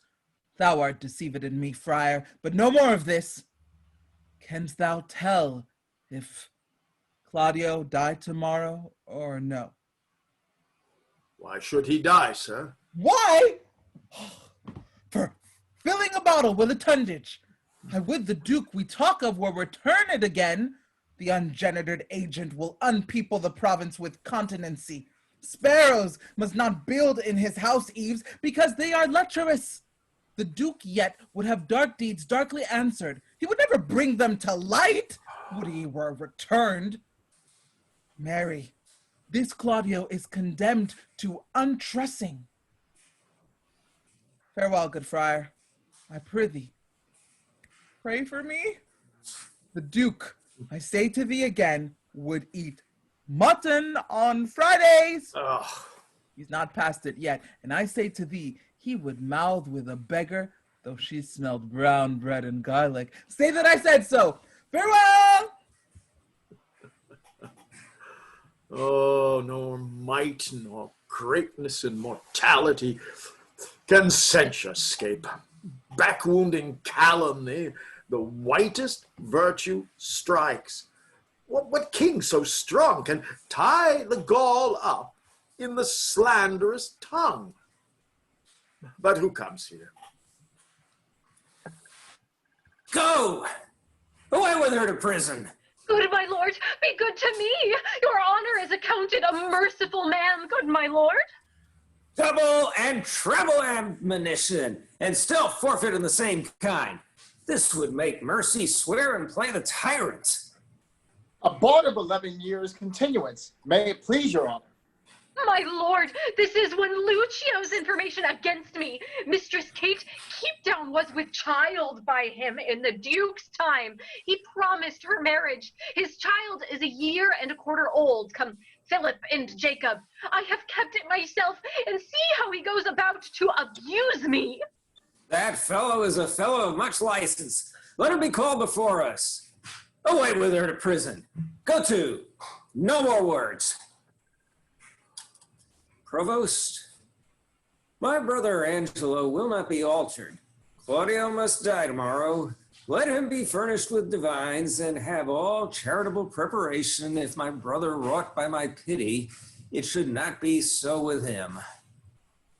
So please you, this friar hath been with him, and advised him for the entertainment of death. Good evening, good father. Bliss and goodness on you. Whence are you? Well, not of this company, though my chance is now to use it for my time. I am a brother of gracious order, well, late come from the sea in special business from his holiness. What news abroad in the world? Well, none, but that there is so great a fever on goodness that the disillusion of it must cure it. Novelty is only in request, and it is as dangerous to be constant in any undertaking. Well, there is scarce truth enough to alive to make society secure, but security enough to make fellowships accursed. So much upon this riddle runs the wisdom of the world. Well, this news is old enough, yet it is every day's news. I pray you, sir, what disposition was the Duke? Oh, one that, above all other strifes, contended especially to know himself. Oh, what pleasure was he given to? Rather rejoicing to see another merry than merry at anything which professed to make him rejoice. A gentleman of all temperance. But leave we him to his events, with a prayer that they may prove prosperous. And let me desire to know how you find Claudio prepared. I am made to understand that you have lent him visitation. Well, he professes to have received no sinister measure from his judge, but most willingly humbles himself to the determination of justice. Yet he hath framed to himself, by the instruction of his frailty, many deceiving promises of life, which I, by my good leisure, have discredited to him, and now he is resolved to die.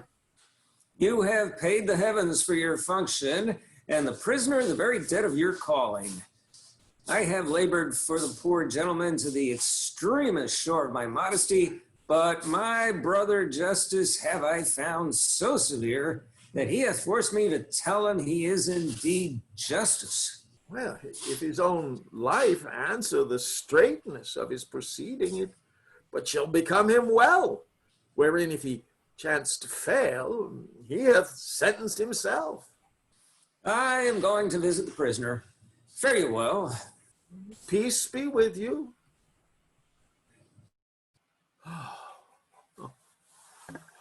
He who the sword of heaven will bear should be as holy as severe, pattern in himself to know, grace to stand and virtue go, more nor less to others paying than by self-offenses weighing.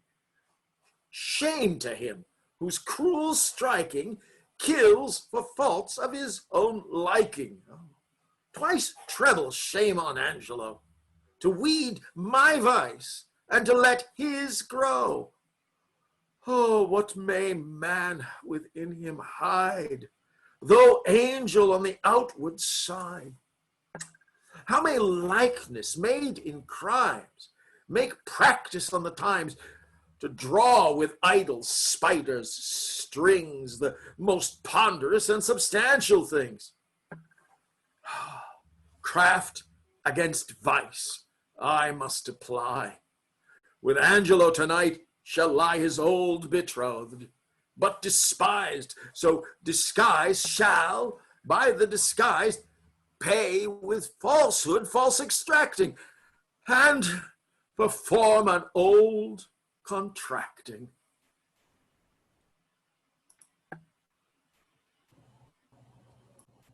The moated grange at St. Luke's.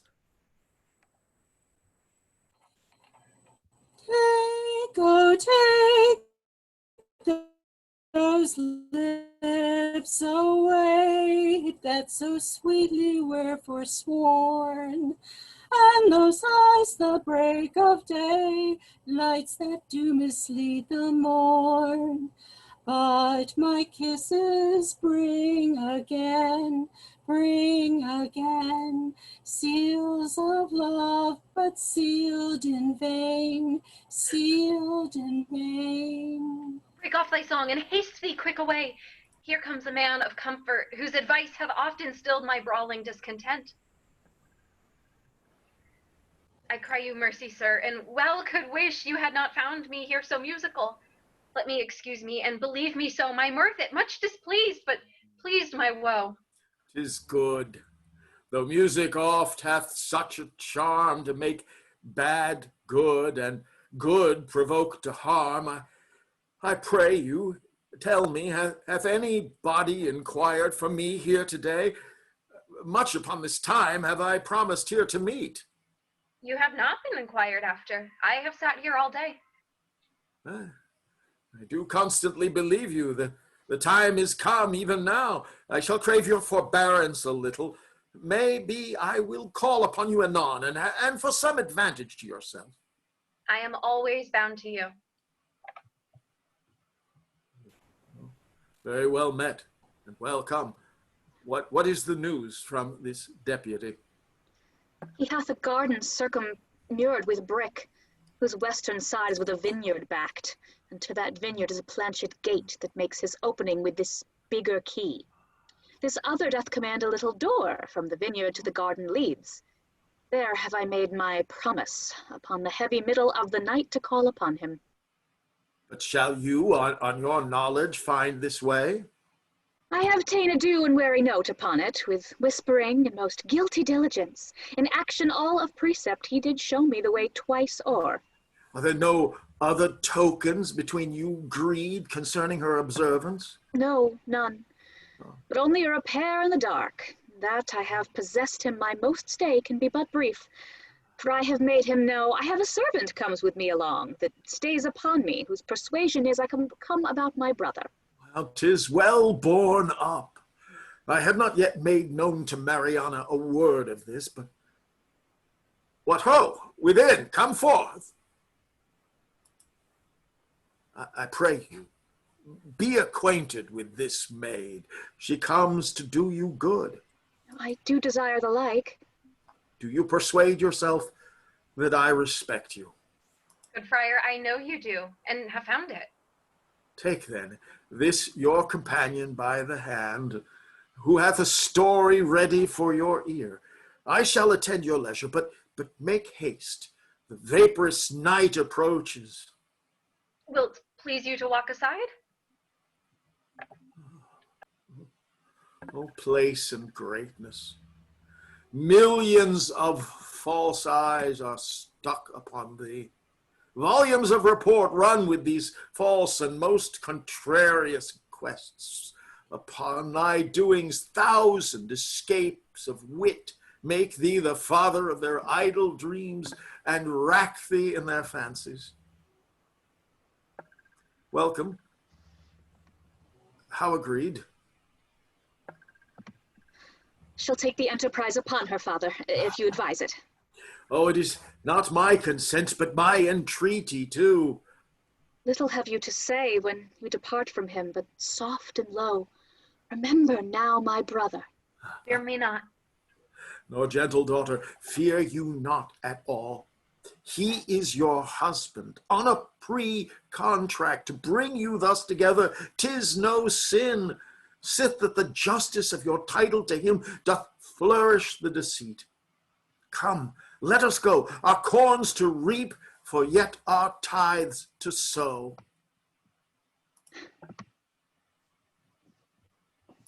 A room in the prison. Come hither, sirrah. Can you cut off a man's head? If the man be a bachelor, sir, I can, but if he be a married man, he's his wife's head, and I can never cut off a woman's head. Come, sir. Lead me your snatches, and yield me a direct answer. Tomorrow morning are to die Claudio and Bernardine. Here is in our prison a common executioner, who in his office lacks a helper.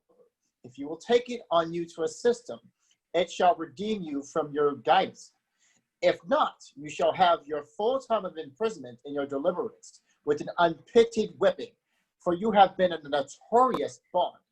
Sir, I have been an unlawful bawd time out of mind, but yet I would be content to be a lawful hangman. I would be glad to receive some instruction from my fellow partner. What ho? Abhorson! Where's Abhorson? There? Do you call, sir? Sir, here's a fellow will help you tomorrow in your execution. If you think it meet, compound with him by the year, and let him abide here with you. If not, use him for the present and dismiss him. He cannot plead his estimation with you. He hath been a bawd. A bawd, sir? Fie upon him! He would discredit our mystery. Go to, sir. You weigh equally. A feather will turn the scale.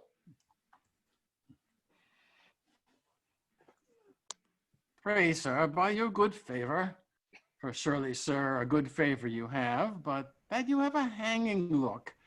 Do you call, sir, your occupation a mystery? Aye, sir, a mystery. Painting, sir, I have heard say is a mystery, and your whores, sir, being members of my occupation, using painting to prove my occupation a mystery. But what mysteries there should be in hanging, if I should be hanged, I cannot imagine. Sir, it is a mystery. Proof? Every true man's apparel fits your thief. If it be too little for your thief, your true man thinks it big enough. If it be too big for your thief thinks it little enough.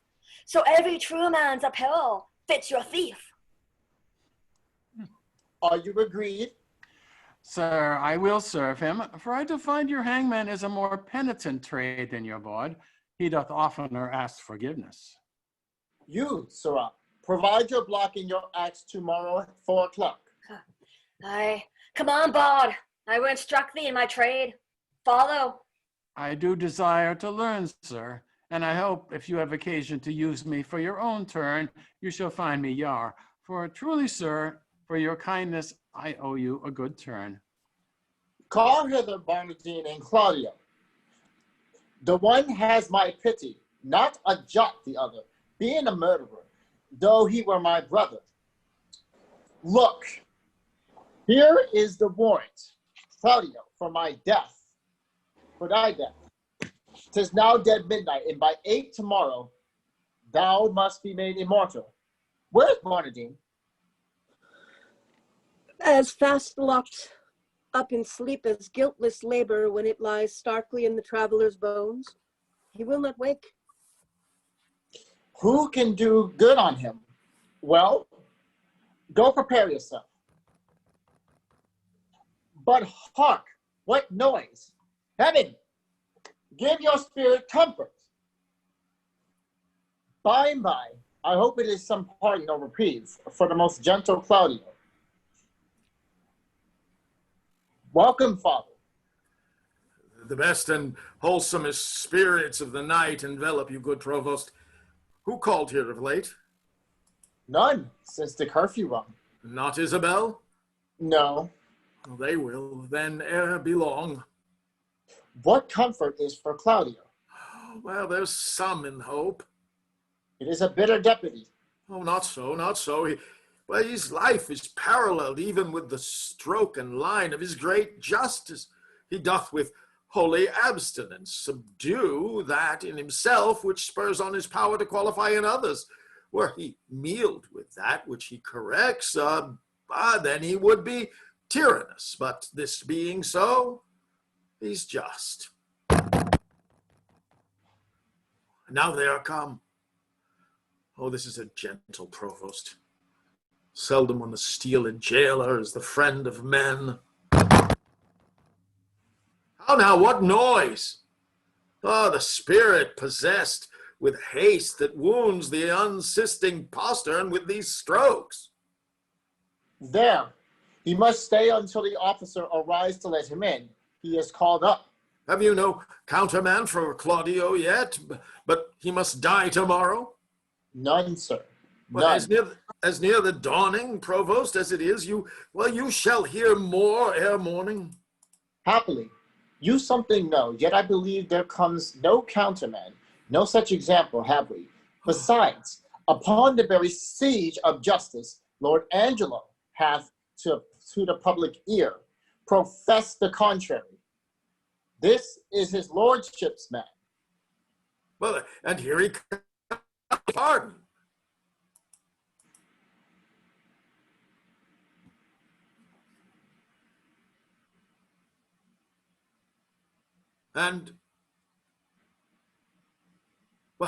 And messenger, what have you to say?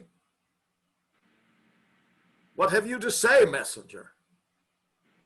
My lord Quiet. has sent you this note, and by me this further charge that you swerve not from the smallest article of it, neither in time, matter, or other circumstance. Good morrow, for as I take it, it is almost day. I shall obey him.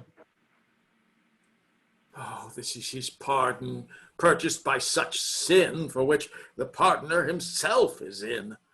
Hence hath offense his quick celerity, when it is born with high authority.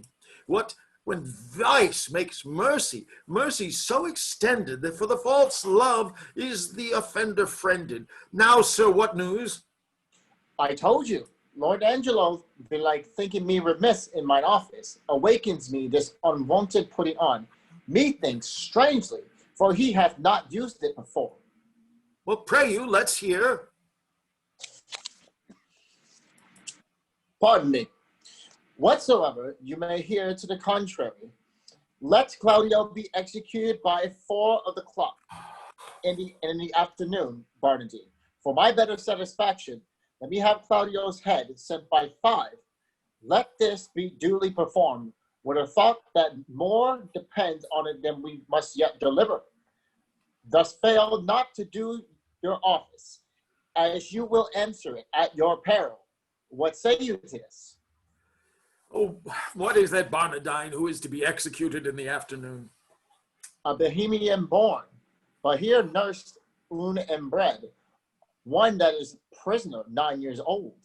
Well, how came it that the absent Duke had not either delivered him to his liberty or executed him? I have heard it was ever his manner to do so. His friends still wrought reprieves for him. And indeed, his fact till now in the government of Lord Angelo came not to an undoubtful proof. Well, is it now apparent? Most manifest, and not denied by himself. Hath he borne himself penitently in prison? How seems he to be touched? A man that apprehends death no more dreadfully, but as a drunken sleep, careless, reckless, and fearless of what's past, present, or to come, insensible of mortality and desperately mortal. Well, he wants advice. He will hear none. he hath evermore had the liberty of the prison. Give him leave to escape hence. He would not, drunk many times a day, if not many days entirely drunk. We have very oft awaked him as if to carry him to execution, and showed him a seeming warrant for it. It hath not moved him at all. Well, more of him anon. Well, there is written in your brow, Provost, honesty and constancy. If I read it not truly, my ancient skill beguiles me, but in the boldness of my cunning, I will lay myself in hazard. Claudio, whom here you have warrant to execute, is no greater forfeit to the law than Angelo, who hath sentenced him. To make you understand this, in a manifested effect, I crave but 4 days' respite, for the which you are to do me both a present and a dangerous courtesy. Pray, sir, in what? In the delaying death. Alack, how may I do it? Having the hour limited and an express command under penalty to deliver his head in the view of Angelo, I may make my case as Claudio's, to cross this in the smallest. Oh, but a vow of mine order, I warrant you, if my instructions may be your guide, let this Bernardine be the morning executed, and his head borne to Angelo. Angelo hath seen them both, and will discover the favor. Oh, death's a great disguise, well, and you may add to it, shave the head, and tie the beard, and say it was the desire of the penitent to be so bared before his death. You know this course is common. If anything fail to you upon this, more than thanks and good fortune by the saint whom I profess, I will plead against it with my life. Pardon me, good father. It is against my oath. Well, were you sworn to the Duke or to the deputy? To him, and to his substitutes. Oh, you will think you have made no offense if the Duke avouch the justice of your dealing. But what likelihood is in that? Well, not a resemblance, but a certainty. Yes, since I see you fearful that neither my coat, integrity, nor persuasion can with ease attempt you, I will go further than I meant, to pluck all fears of you. Look you, sir, here is the hand and seal of the Duke. No, you know the character, I doubt not, and the signet is not strange to you. I know them both. Well, the contents of this is the return of the Duke. You shall anon or read it at your pleasure, where you shall find within these 2 days he will be here. Well, this is the thing that Angelo knows not. For he, this very day, receives letters of strange tenor. Well, perchance of the Duke's death, perchance entering into some monastery, but by chance nothing of that is writ of what is writ. Look, the unfolding star calls up the shepherd. Put not yourself into amazement how these things should be. All difficulties are but easy when they are known. Call your executioner and off with Bernardine's head. I will give him a present shrift and advise him for a better place. Oh, yet you are amazed. But this shall absolutely resolve you. Come away. It is almost clear dawn.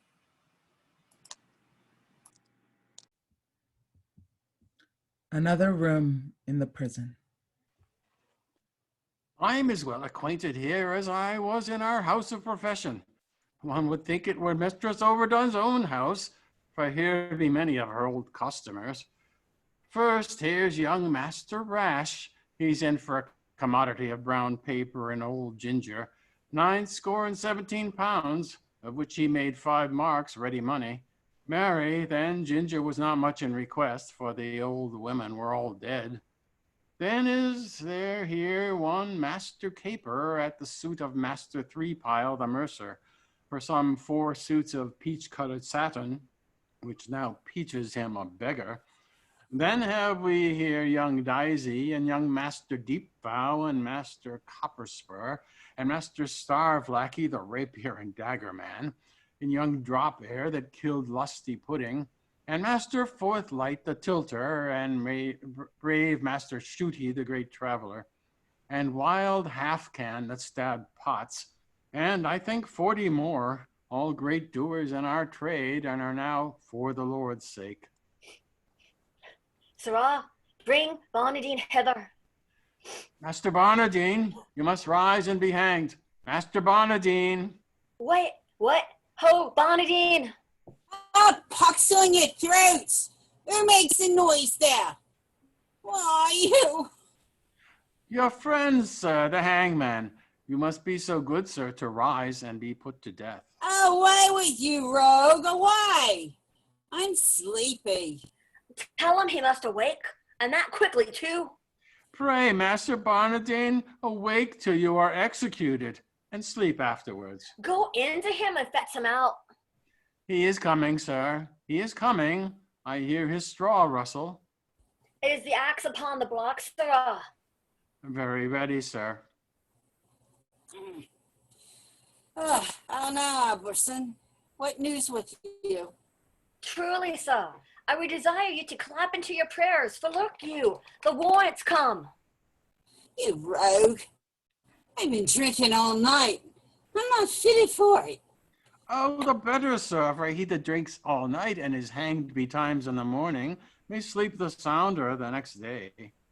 Look you, sir, here comes your ghostly father. Do we just now, you think you?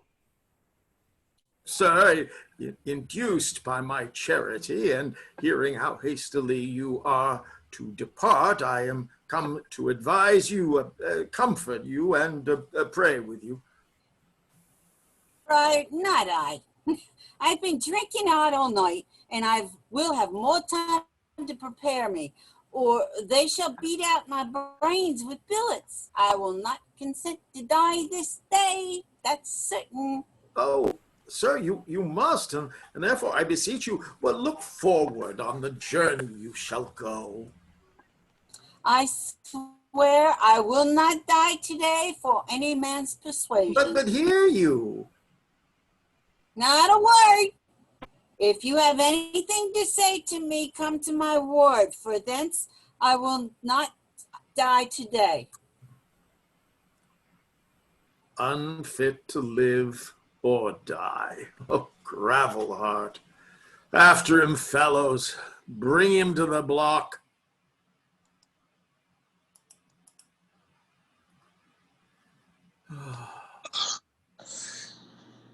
Now, sir, how do you find a prisoner? A creature unprepared, unmeet for death, and to transport him in the mind, were damnable.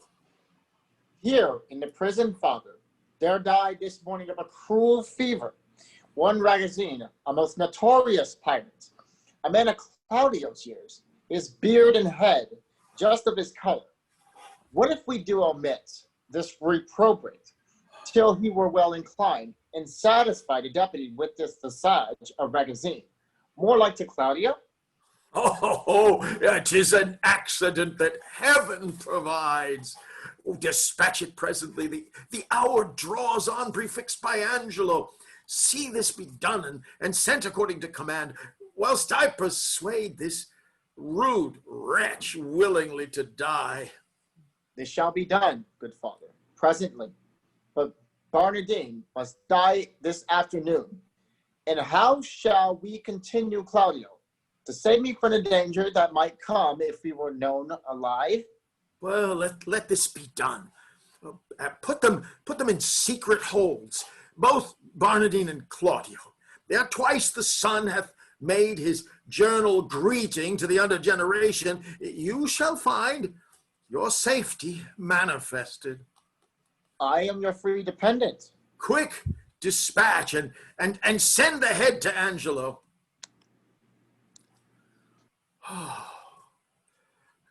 Now will I write letters to Angelo. The provost shall bear them, whose contents shall witness to him I am near at home, and that by great injunctions I am bound to enter publicly. Him I shall desire to meet me at the consecrated font a league below the city, and from thence by cold gradation and well-balanced form we shall proceed with Angelo. Here is the head. I'll carry it myself. Oh, convenient it is. Make a swift return, for I would commune with you of such things that want no ear but yours. I'll make all speed. Peace, ho, be here. Oh, the tongue of Isabel. She's come to know if yet her brother's pardon be come hither, but I will keep her ignorant of her good, to make her heavenly comforts of despair when it is least expected.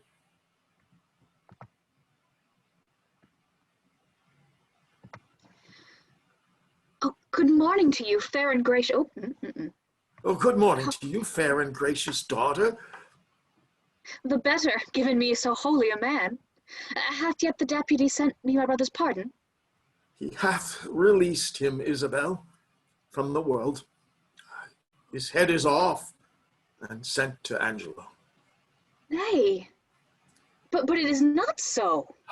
It is no other. Show your wisdom, daughter, and your close patience. Oh! I will to him and pluck out his eyes. Well, you shall not be admitted to his sight. Unhappy Claudio! Oh, wretched Isabel! Injurious world, most damned Angelo! But this nor hurts him, nor profits you a jot. Forbear it, therefore. Give your cause to heaven.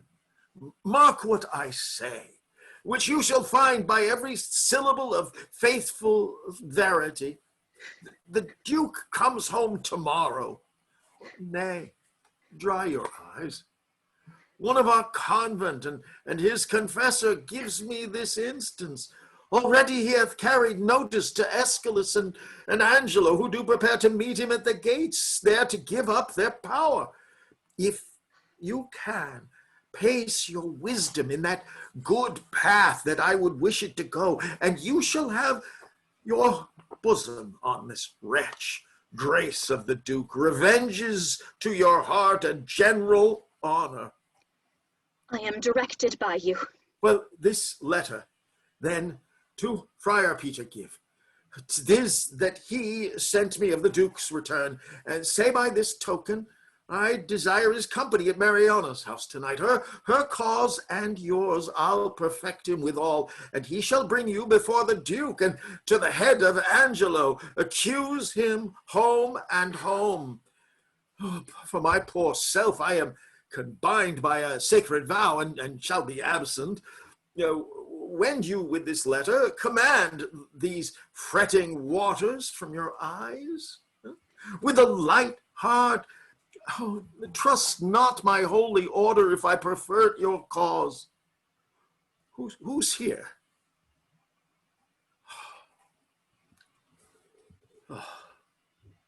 Good even, Friar. Where's the provost? Not within, sir. Oh, pretty Isabella.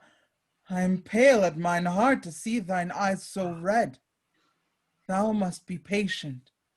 I am fain to dine and sup with water and bran. I dare not for my head fill my belly. One fruitful meal would set me to it. But they say the Duke will be here tomorrow. By my troth, Isabel, I loved thy brother. If the old fantastical Duke Corners had been at home, he had lived. Sir, the Duke is marvelous little beholding to your reports, but the best is he lives not in them. Friar, thou knowest not the Duke so well as I do. He's a better woodman than thou takest him for. Well, you will answer this one day. Fare ye well. Nay, tarry, I'll go along with thee. I can tell thee pretty tales of the Duke. Oh, you have told me too many of him already, sir. If they be true, if not true, none were enough. I was once before him for getting a wench with child. Did you such a thing? Yes, marry, did I? But I was fain to forswear it. They would else have married me to the rotten meddler. Oh, sir, your company is fairer than honest. Rest you well. By my troth, I'll go with thee to the lane's end. If body talk offend you, we'll have very little of it. Nay, friar, I am a kind of burr. I shall stick.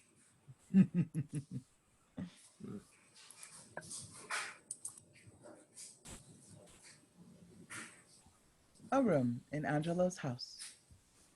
Every letter he hath writ hath disvouched the other. In most uneven and distracted manner, his actions show much like to madness. Pray heaven his wisdom be not tainted. And why meet him at the gates and redeliver our authorities there? I guess not. And why should we proclaim it an hour before his entering, and to deliver us from, that if any crave redress of injustice, they should exhibit their petitions in the street? He should know his reason for that. To have a dispatch of complaints and to deliver us from devices hereafter, which shall then have no power to stand against us. Well, I beseech you, let it be proclaimed betimes in the morn. I'll call you at your house, give notice to such men of sort and suit as are to meet him. I shall, sir. Fare you well. Good night. This deed unshakes me quite, makes me unpregnant, and dull to all proceedings. A deflowered maid, and by an eminent body that enforced the law against it. Oh, but that her tended shame will not proclaim against her maiden loss, how might she tongue me? Yet reason dares her no, for my authority bears of a credent bulk that no particular scandal one can touch, but it confounds the breather. He should have lived, save that riotous youth with dangerous sense might in the times to come have tamed revenge by so receiving a dishonored life with ransom of such shame. Would yet he had lived. Alack, when once our grace we have forgot, nothing goes right. We would, and we would have not.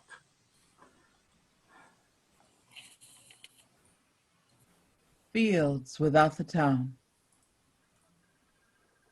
Oh, these letters at fit time deliver me. The Provost knows our purpose and our plot. The matter being afoot, keep your instruction and hold you ever to our special drift.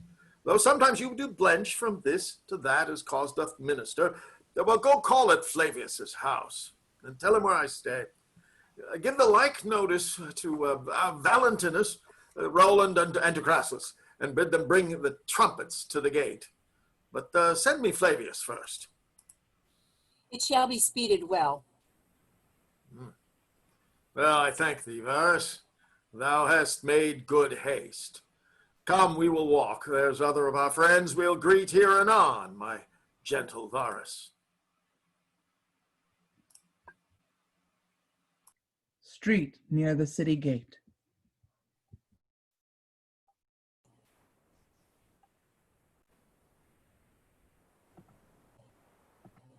To speak so indirectly, I am loath. I would say the truth, but to accuse him so, that is your part. Yet I am advised to do it. He says to veilful purpose. Be ruled by him. Besides, he tells me that if peradventure he speak against me on the adverse side, I should not think it strange, for 'tis a physic that's bitter to sweet end. I would, Friar Peter. Oh, peace! The friar is come. Come, I have found you out a stand most fit, where you may have such vantage of the Duke. He shall not pass you. Twice have the trumpets sounded, and the generous and gravest citizens have hent the gates, and very near upon the Duke is entering. Therefore, hence, away!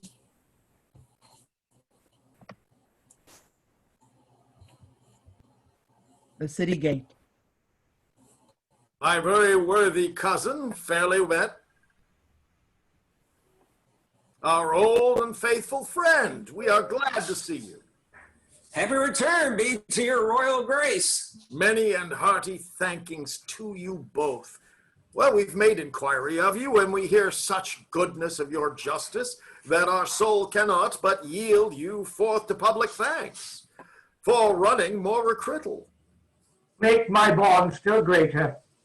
Oh, your desert speaks loud, and I should wrong it to lock it in the wards of covert bosom when it deserves with characters of brass a forted residence against the tooth of time and measure of oblivion. Give me your hand, and let the subject see, to make them know that outward courtesies would fain proclaim favors that keep within. Come, Escalus, you must walk by us on the other hand, and good supporters are you. Now is your time. Speak loud and kneel before him. Justice, O royal duke! Veil your regard upon a wronged. I would fain have said a maid. O worthy prince, dishonor not your eye by throwing it on any other object, till you have heard me in my true complaint and given me justice. Justice! Justice! Justice! Relate your wrongs. In what? By whom? Be brief. Here is Lord Angelo, shall give you justice. Reveal yourself to him. Oh, worthy duke, you bid me seek redemption of the devil. Oh, hear me yourself. That which I must speak must either punish me not being believed or wring redress from you.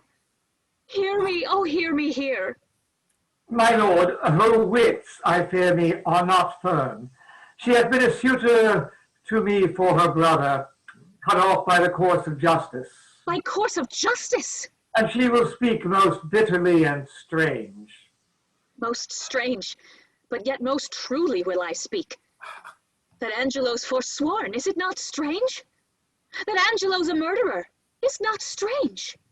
That Angelo is an adulterous thief, a hypocrite, a virgin violator, is it not strange and strange? Nay, it is 10 times strange. It is not truer he is Angelo. Then this is all as true as it is strange. Nay, it is 10 times true, for truth is truth to the end of reckoning. Away with her, poor soul. She speaks this in the infirmity of sense. O Prince, I conjure thee as thou believest there is another comfort than this world, that thou neglect me not. With that opinion that I am touched with madness, make not impossible that which but seems unlike. 'Tis not impossible, but one, the wickedest caitiff on the ground, may seem as shy, as grave, as just, as absolute, as even Angelo. Even so may Angelo, in all his dressing, carracks, titles, forms, be an arch villain. Oh, believe it, royal prince. If he be less, he's nothing, but he's more. Had I more names for badness? By my honesty, if she be mad, as I believe no other, her madness has the oddest frame of sense. Well, such a dependency of thing on things as e'er I heard in madness. Oh, gracious duke, harp not on that, nor do not banish reason for inequality. But let your reason serve to make the truth appear where it seems hid, and hide the false seems true. Oh, many that are not bad have sure more lack of reason. What would you say? I am the sister of one Claudio, condemned upon the act of fornication to lose his head, condemned by Angelo. I, in probation of a sisterhood, was sent to my brother by one Lucio, as then the messenger. That's I ain't like your grace. I came to her from Claudio and desired her to try her gracious fortune with Lord Angelo for her poor brother's pardon. That's he indeed. You were not bid to speak. No, my good lord, nor wish to hold my peace. I wish you now, then. Pray you take note of it, and when you have a business for yourself, pray heaven, then you be perfect. I warrant your honor. Well, the warrants for yourself, take heeds to it. This gentleman told somewhat of my tale. Right! Well, it may be right, but you are in the wrong to speak before your time. Proceed. I went to this pernicious caitiff deputy. Oh, somewhat madly spoken. Oh, pardon it. The phrase is to the matter. Mended again. The matter, proceed. In brief, to set the needless process by, how I persuaded, how I prayed and kneeled, how he refelled me, and how I replied, for this was of much length. The vile conclusion I now begin with grief and shame to utter. He would not, but by gift of my chaste body, to his concupiscible, intemperate lust, release my brother, and after much debatement, my sisterly remorse confutes mine honor, and did yield to him. But the next morn betide, his purpose surfeiting, he sends a warrant for my brother's head. But this is most likely. Oh, that it were as like as it is true. By heaven, fond wretch, thou knowest not what thou speakest. Oh.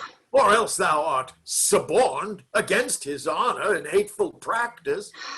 First, his integrity stands without blemish. But next, it imports no reason that with such vehemency he should pursue faults proper to himself. If he had so offended, he would have weighed thy brother by himself and not have cut him off. Well, someone hath set you on. Confess the truth, and say by whose advice thou camest here to complain. And is this all? Then, oh, you blessed ministers above, keep me in patience, and with ripened time unfold the evil which is here wrapped up in countenance.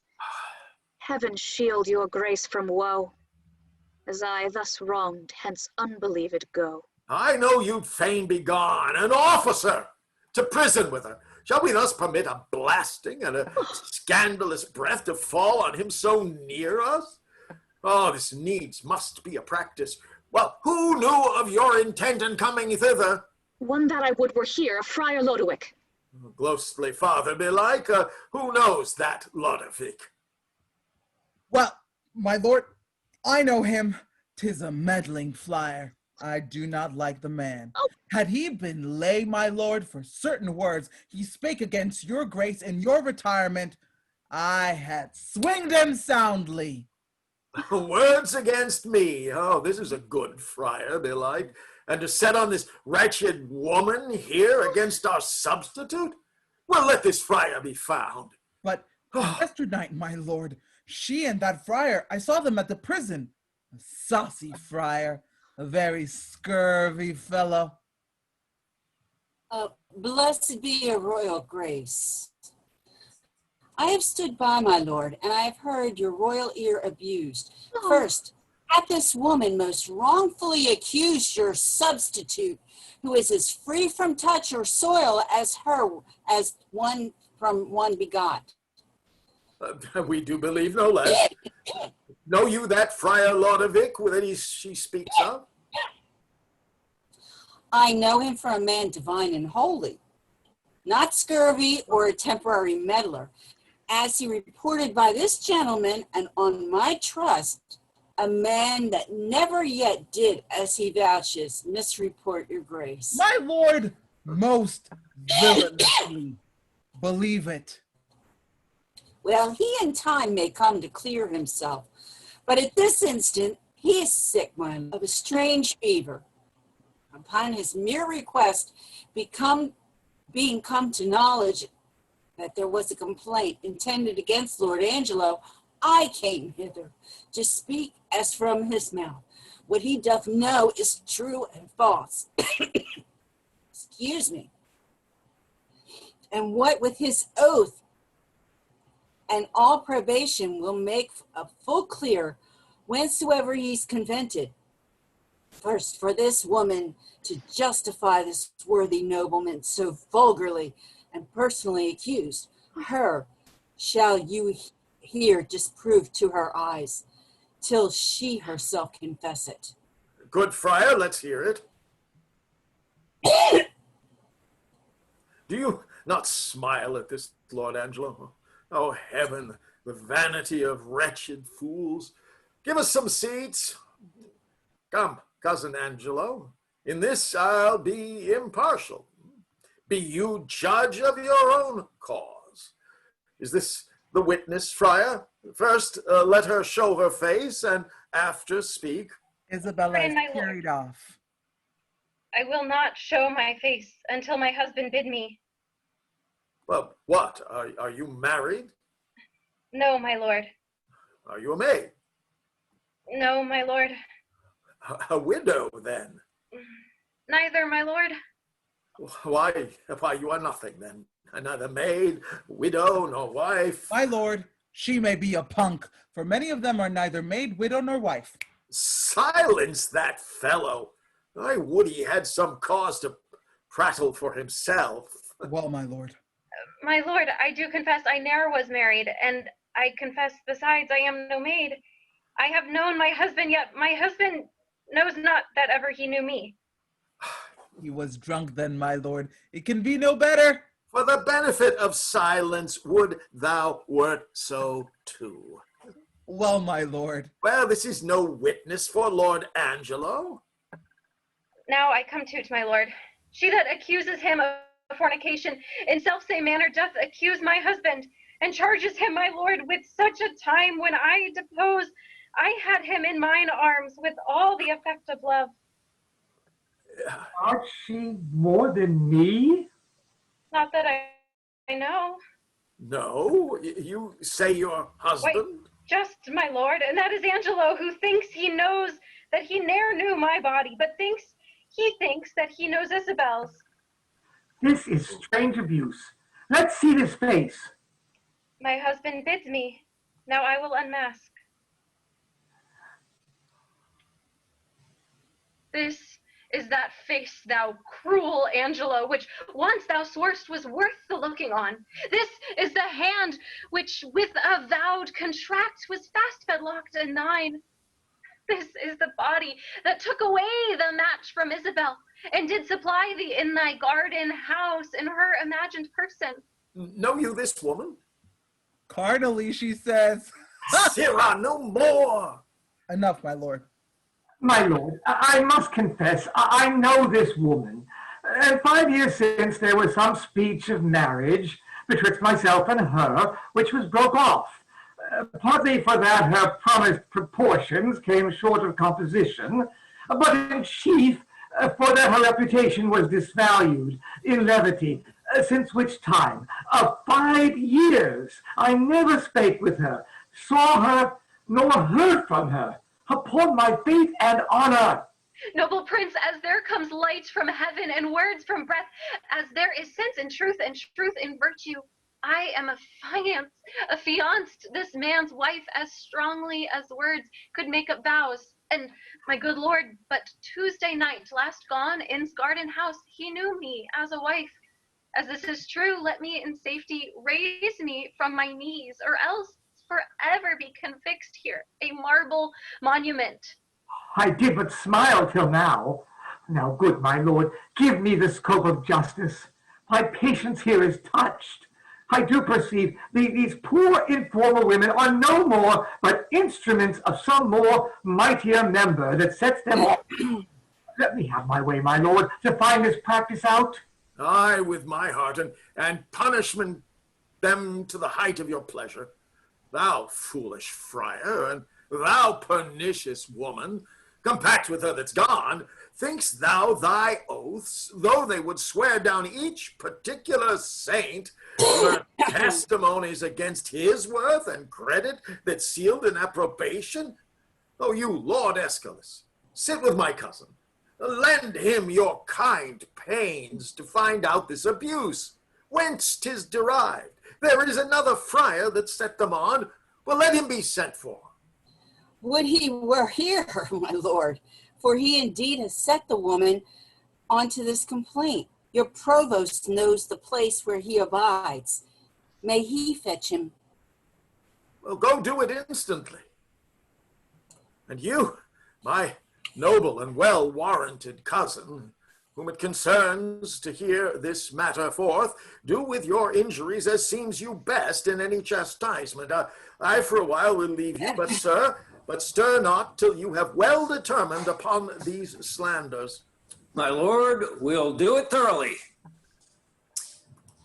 Senor Lucio, did not you say that you knew that Friar Ludwig to be a dishonest person?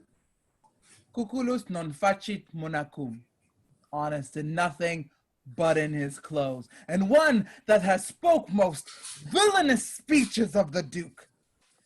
We shall entreat you to abide here till he come and enforce them against him. We shall find this friar a notable fellow. As in any in Vienna, on my word. Call that same Isabel here once again. I would speak with her. Pray you, my lord, give me leave to question. You shall see how I'll handle her. Not better than he by her own report. Say you? Marry, sir, I think if you handled her privately, she would sooner confess. Perchance publicly she'll be ashamed. I will go darkly to work with her. That's the way, for women are light at midnight. Come on, mistress. Here's a gentlewoman denies all that you have said. My lord, here comes the rascal I spoke of. Here with the provost. In very good time. Speak not you to him till we call upon you. Mum. Come, sir. Did you set these women on to slander Lord Angelo? They confess you did.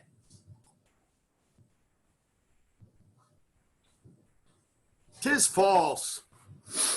How? I know you. Where are you? Well, respect your great place, and let the devil be sometime honored for his burning throne. Where is the Duke? 'Tis he should hear me speak. The Duke's in us, and we will hear you speak. Look, you speak justly. Oh, boldly at least. But, oh, poor souls, come you to seek the lamb, hear of the fox? Oh, good night to your redress. Is the Duke gone? Then is your cause gone too. Oh, the Duke's unjust thus to retort your manifest appeal and put your trial in the villain's mouth, which here you come to accuse. This is the rascal! This is he I spoke of. Why, thou unreverend and unhallowed friar, is not thou hast suborned these women to accuse this worthy man, but in foul mouth and in the witness of his proper ear to call him a villain? And then to glance from him to the Duke himself, to tax him with injustice. Take him hence, to the rack with him. We'll touse you joint by joint, but we will know his purpose. What unjust! Oh, be not so hot. The Duke dare no more stretch this finger of mine than he'd dare rack his own. His subject am I not, nor here provincial. My business in this state made me a looker on here in Vienna, where I have seen corruption boil and bubble till it overrun the stew. Laws for all faults, but faults so countenanced that the strong statutes stand like the forfeits in a barber's shop, as much in mock as mark. Slander to the state! Away with him to prison!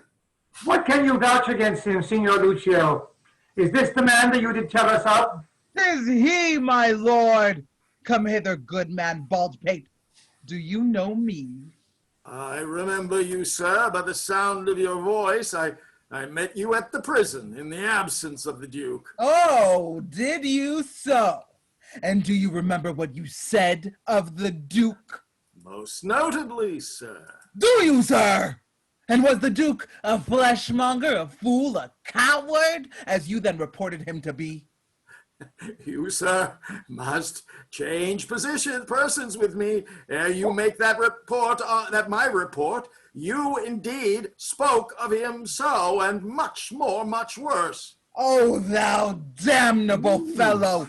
Did not I pluck thee by the nose for thy speeches? I protest, I love the Duke as I love myself. Ha!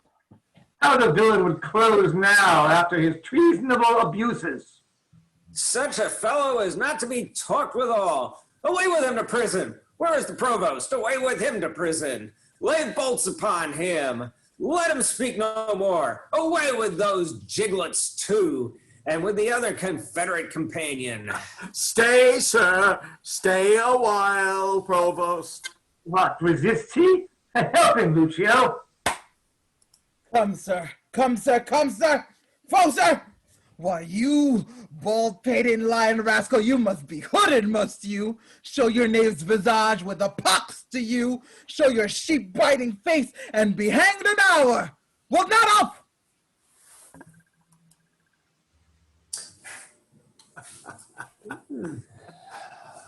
Thou art the first knave that ever madest a duke. Oh, first, Provost, let me bail these gentle three. Sneak you not away, sir, for the friar and you must have a word anon. Lay hold on him. This may prove worse than hanging. Oh, Escalus, what you have spoke, I pardon. Sit you down. We'll borrow place of him. Angelo, by your leave, hast thou word or wit or impudence that yet can do thee office? If thou hast, rely upon it till my tale be heard and hold no longer out. Oh, my dread lord, I should be guiltier than my guiltiness. To think that I can be undiscernible when I perceive your grace, like power divine, hath looked upon my passes.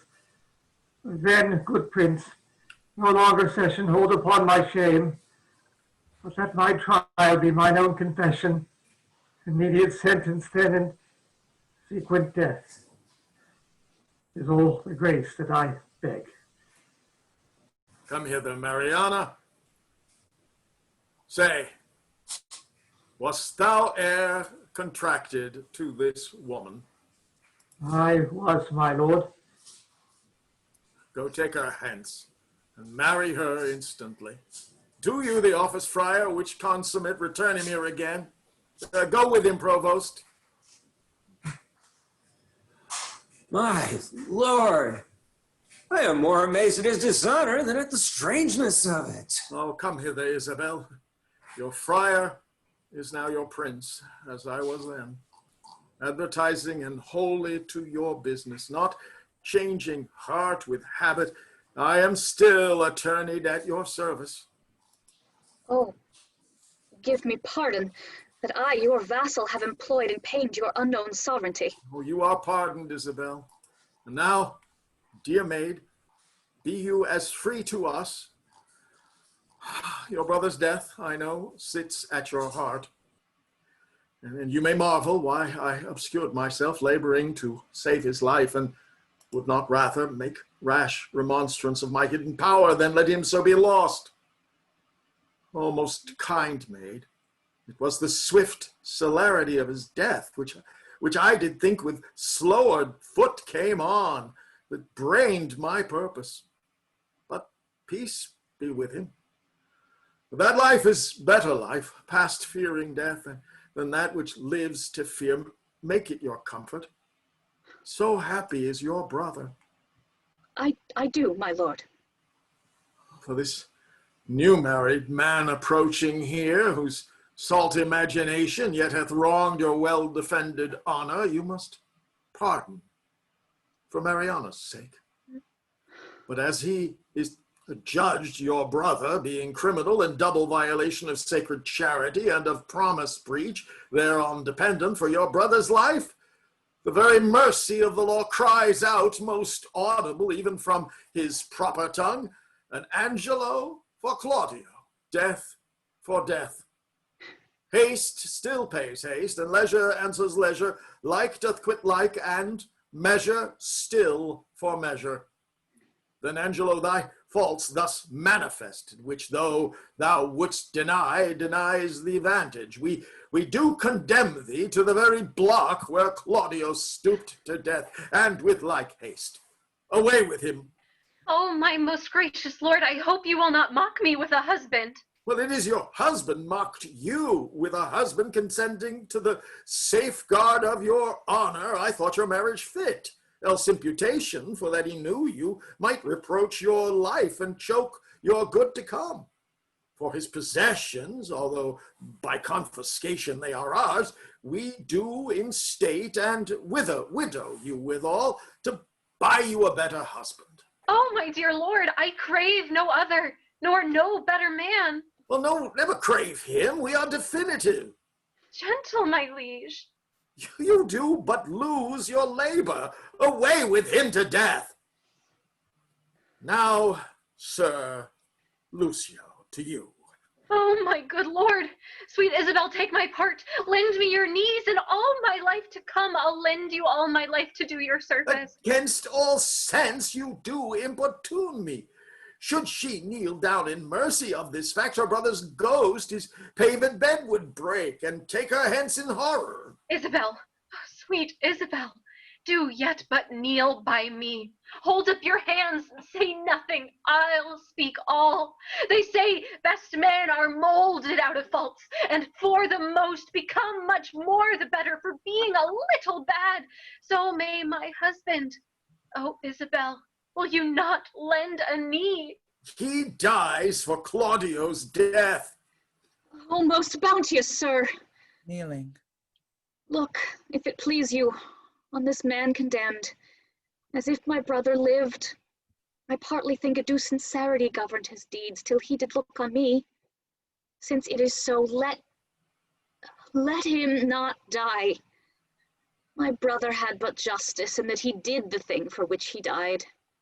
For Angelo, his act did not o'ertake his bad intent, and must be buried but as an intent. It perished by the way. Thoughts are no subjects, intents but merely thoughts. Merely, my lord. Your suit's unprofitable. Stand up, I say. Oh, I have bethought me of another fault. Provost, how came it Claudio was beheaded at an unusual hour? It was commanded, sir. Had you a special warrant for the deed? No, my good lord. It was by private message. For which I do discharge you of your office. Give up your keys. Pardon me, noble lord. I thought it was a fault, but knew it not. Yet did repent me, after more advice, for testimony whereof, one in the prison, that should by private order else have died, I have reserved alive. What's he? His name is Bernardine. I wouldst thou had done so by Claudio. Go fetch him hither. Let me look upon him. I am sorry. One so learned and so wise as you, Lord Angelo, have still appeared should slip so grossly, both in the heat of blood and in the lack of tempered judgment afterwards. I am sorry that such sorrow I procure, and so deep sticks it in my penitent heart, that I crave death more willingly than mercy. 'Tis my deserving, and I do entreat it. Provost with Bernardine, Claudio muffled, and Juliet. Which is that, Bernardine? This, my lord. Oh, there was a friar told me of this man. Sirrah, thou art said to have a stubborn soul that apprehends no further than this world, and squarest thy like accordingly. Thou art condemned, but for those earthly faults I quit them all. And pray thee take this mercy to provide for better times to come. Friar advised him, I leave him to your hand. What muffled fellow's that? This is another prisoner that I saved, who should have died when Claudio lost his head, as like almost to Claudio as himself.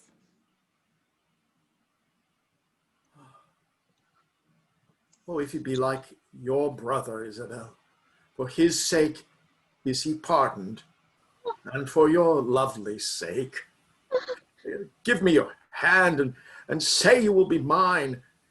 He is my brother too, but fitter time for that.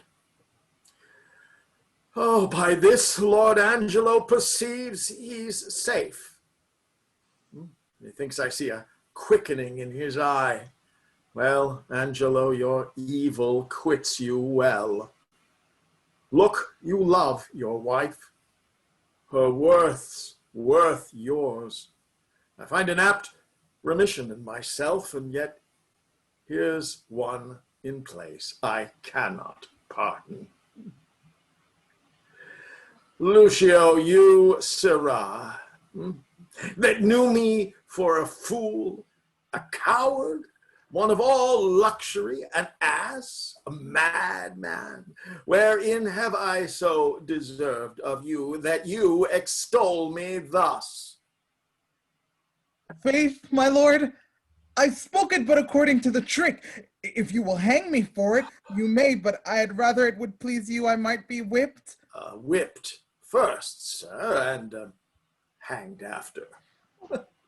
Proclaim it, Provost. Round about the city, is there any man wronged by this lewd fellow, as I've heard him swear himself? There's one whom he begot with child. Let her appear, and he shall marry her. And the nuptial finished, let him be whipped and hanged. I beseech your highness, do not marry me to a whore. Your highness said even now I made you a duke. Good my lord, do not recompense me in making me a cuckold. Upon mine honor, thou shalt marry her. Thy slanders I forgive, and therewithal remit thy other forfeits. Take him to prison, and see our pleasure herein executed. Marrying a punk, my lord, is pressing to death, whipping, and hanging. Slandering a prince deserves it. Oh, she Claudio that you wronged, look, you restore. Joy to you, Mariana. Love her, Angelo. I have confessed to her, and I know her virtue. Oh, thanks, good friend Escalus. For thy much goodness, there's more behind that is more gratulate. And thanks, Provost, for thy care and secrecy. We still employ thee in a worthier place. Forgive him, Angelo, that brought you home the head of Ragozine for Claudio's. The offense pardons itself. Dear Isabel, I have a motion much imports your good, whereto if you a willing ear incline, what's mine is yours, and what's yours is mine. So bring us to our palace where we'll show what's yet behind, that's meet you all should know.